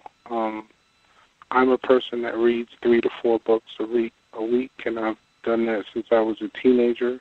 So reading a lot, I'm a writer as well, so reading a lot comes easy for me. But lots of people aren't readers, so that's just how it functions for most people. And I think also because some of the terms in which she used are terms in which she's coined a definition for. So if you're not particularly familiar with her work or the term in which, the context in which she's using it, I think that it could be somewhat intimidating to a lot of people. And we also have to recognize that a lot of people suffer from anti-blackness. So because she is using a lot of African terminology and a lot of words that have their origin in African dialect, that some people, when they see that on a printed page, it will automatically be a stop for them. So I think that there are a lot of stumbling blocks for many people that attempt to read this work. Okay. Yeah. And on page 16, if you want to go there, what based on what she says, the Asili defines the Utama Rojo, which is the spirit/energy, and gives form to the Utama Wazo. The Asili is in turn energized by the Utama Waho, the life force. The Utama Wazo, thought, and the Utama Waho, the spirit life, and the Asili is the seed, influence, reinforce, and build on each other in a circular process and in a reality that precludes their rigid distinction as cause or effect. The circular process and the synthesis is culture itself. It would not be possible for one of these cultural phenomena to contradict another within the same cultural experience. By their very definition, they are supportive, compatible, reaffirming, and mutually generative. They are the interlocking pieces of one ideological system. And the Asili, to me, is something maybe this could be a good analogy or not. I think of the Asili as, say, the operating system on a computer, and the Utamawazo, the thought, is you can probably call that as the logic board within the computer. That's what comes to mind when I think of those three terms, the Asili, the Utamawaho, and the Utamawazo. The only thing that the computer lacks is spirit life. However, the spirit life, the Utamawaho, could be, say, the electricity that comes from the power grid. That's my thought on the analogy of her three terms.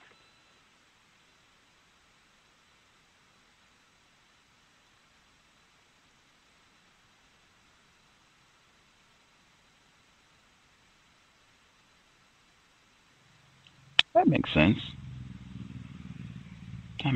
I think.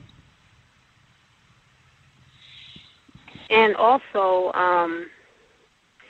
on page 12, she states it's like the second paragraph on page 12, at the very end of that paragraph, it says, in order for the culture to change, and this includes the collective thought and behavior of those within it, the thought is the Utamawazo, and the behavior is the Utamawaho. The Asili itself will have to be altered, but this will involve a process of destruction and the birth of a new entity. Cultural Asili, or Asilis, are not made to be changed, which I thought that was very, very interesting, that the Asili, or the Asilis, plural, cannot be changed. And when she's specifically talking about the Asili in regards to the system of white supremacy. So I don't know if I don't think it can be changed, but the only thing that can alter this particular Asili that we're talking about, white supremacy, is through the process of destruction and the birth of a new identity. And the birth of a new entity.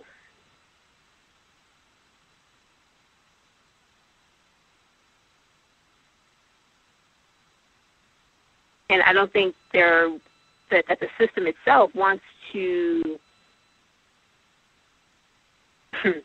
destroy itself and have a birth of a new entity take its place.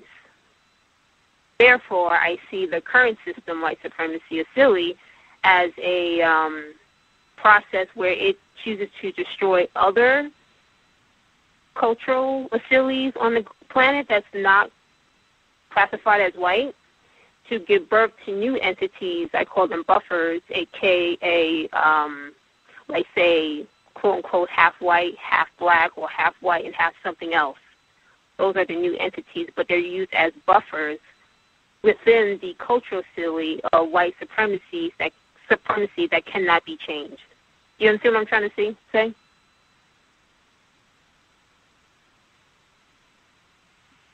It makes sense to me. Yeah, I agree. I don't see, I think we've expressed it, just not in terms of Yurugu, but I think we've expressed it, or at least I've expressed it before repeatedly, that I do not see any evidence that white people are going to change their behavior. I don't see any evidence that they have any interest in voluntarily discontinuing the system of white supremacy. It just will take different forms. I think so-called, or the non-white people that have a white parent, those people, as you buffers, I think they could be an integral aspect of that. But yeah, I don't see any evidence. And most of the white people that I've talked to don't see any evidence either, where they, can be honest, which rarity though it may be, most of the white people I talked to have said the same thing. They don't see any evidence that white people are interested in changing. And Yurugu, I think she would say their Asili would dictate that they're not going to change, that it would have to be destroyed. Something else would have to be created in its place. So yeah, I totally agree.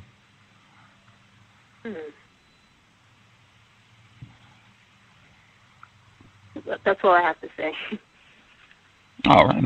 Oh, and another thing too, one of the guests mentioned on page, I think 4 or 5, he was like listing Wade's I guess, sub-definitions of culture.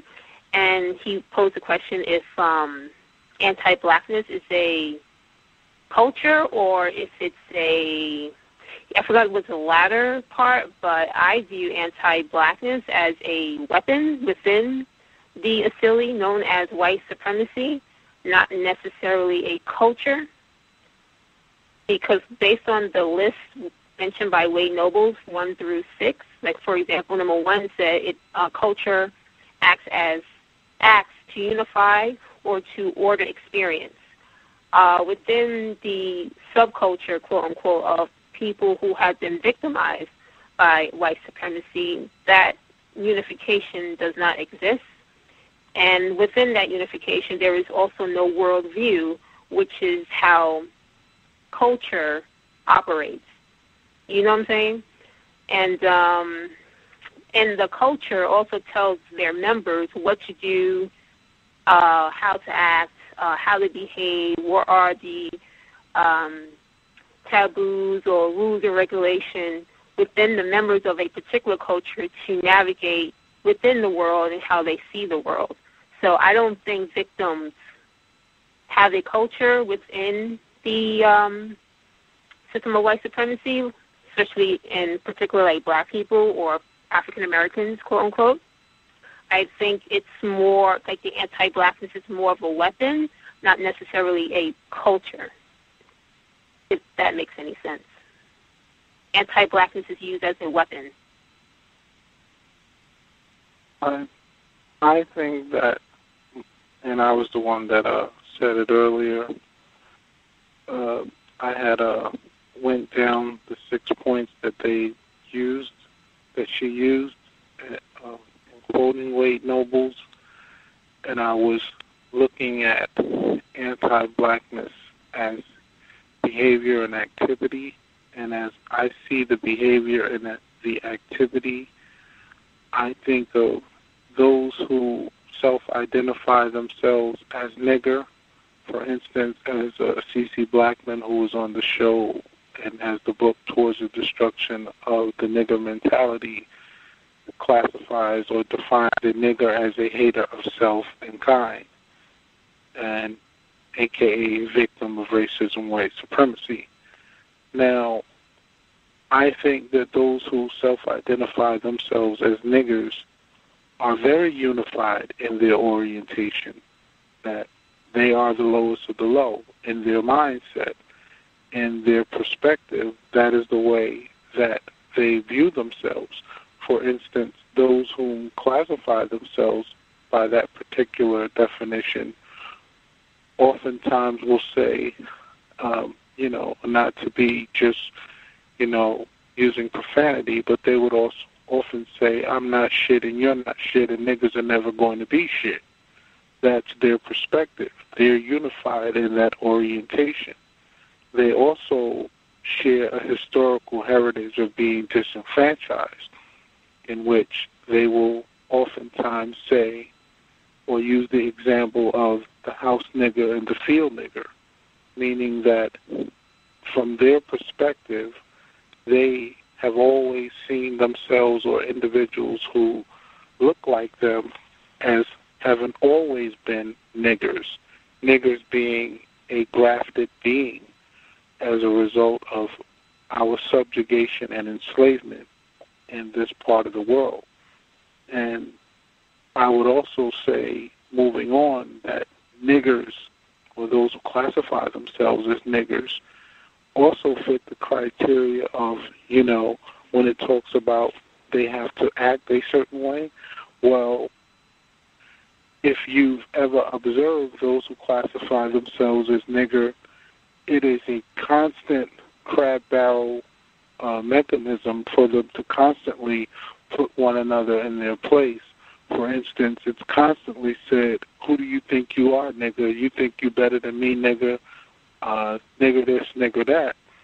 So it seems to be a self-perpetuating cycle, whereas it's a weaponized culture of self-oppression against themselves. So exactly, it's a weapon. It's a weapon. It's what a lot of callers had mentioned on the program, it's the white chip. It's a weapon, not a culture. Well, yeah, I would. I'm sorry. Go ahead, sir. I was going to say before when I was talking about, I was saying that they were just reacting. Then I kind of looked back and because I kind of thought that she was saying that. I thought that Marimba Ani was saying that they couldn't. That once you have an Asili, it couldn't be changed unless the person would die or something. But looking back, she does say that. In her logic, she says that it can be. It has to be the Asili has to be destroyed and then replaced with something else that I couldn't change. But yeah, I feel like it's too easy to say because like if they're just reacting to another Asili, I feel like that couldn't really be a culture. It would have to just be a reaction. Or to cancel both my position, which I say is a weapon, and the gentleman who states that it's a culture, to cancel both of our points out, if you really think about it, white supremacy, a.k.a. Western European culture itself, they use their own culture as a weapon. But yet it's still a culture. But it's a weapon at the same time. Do you understand what I'm trying to say? I do. They have an aggressive nature. Yeah, I think that a gun is still a gun. It's a matter of whether you're pointing the gun at me or pointing the gun at yourself. But there is no question that a gun is still a gun. Racism, white supremacy is about subjugation of individuals, and as a result of racism, we have taken on the practice of escapism, our cultural cowardness in facing the reality of racism. So rather than confront that reality in a constructive manner, we escape into anti-blackness, therefore turning the gun back on ourselves. So I don't dispute the fact that there is a gun. I think that our difference is that my saying pointing the gun at myself is just as detrimental as another individual pointing the gun at me, because in the end, the ultimate objective is still my annihilation. Correct. But so nobody's outside of that distinction, as you say. We're all, so-called niggers, at the end of the day. I mean, as long as that remains the case, you can't really, it's kind of hard to just say that some people are and some people aren't. But you say people that identify themselves as that, so I see what you're saying. Mm-hmm. But we're all on the boat. I say the last person who just spoke, I say that is true based on the current dominant Asili at play. So that's their definition of their view of us, which they objectify all day, all night. Am I being heard? Yes, sir. Oh, okay. Ruby, we are 30 minutes over. I thought that would be a great stop point, since it seems to be at least some sort of consensus around being the culture weapon type thing. White people do use their culture as a weapon against non-white people. I would totally agree. And we'll be back tomorrow, so if folks want to revisit this aspect of the discussion, we should have lots of time tomorrow for people to chime in, share their thoughts. The compensatory call-in, the program will be at, what time is it? 9 p.m. Eastern, 6 p.m. Pacific tomorrow evening. Looking forward to hearing from folks. Dial in, share your views. If you all want to continue on Yurugu, I guess we could do that as well. 9 p.m. Eastern, 6 p.m. Pacific. Thank you, everybody who called in. Glad to hear people have been reading the book, and we will do the next 50 pages next Friday, same time. So 8 p.m. Eastern, 5 p.m. Pacific. I guess so that would be 50 through 100 on Yurugu. 50 through 100 next Friday evening. Thanks, everyone, for dialing in. We'll hope to hear from you guys tomorrow evening. Have a constructive, safe weekend, and replace white supremacy with justice immediately. Context of White Supremacy, signing out.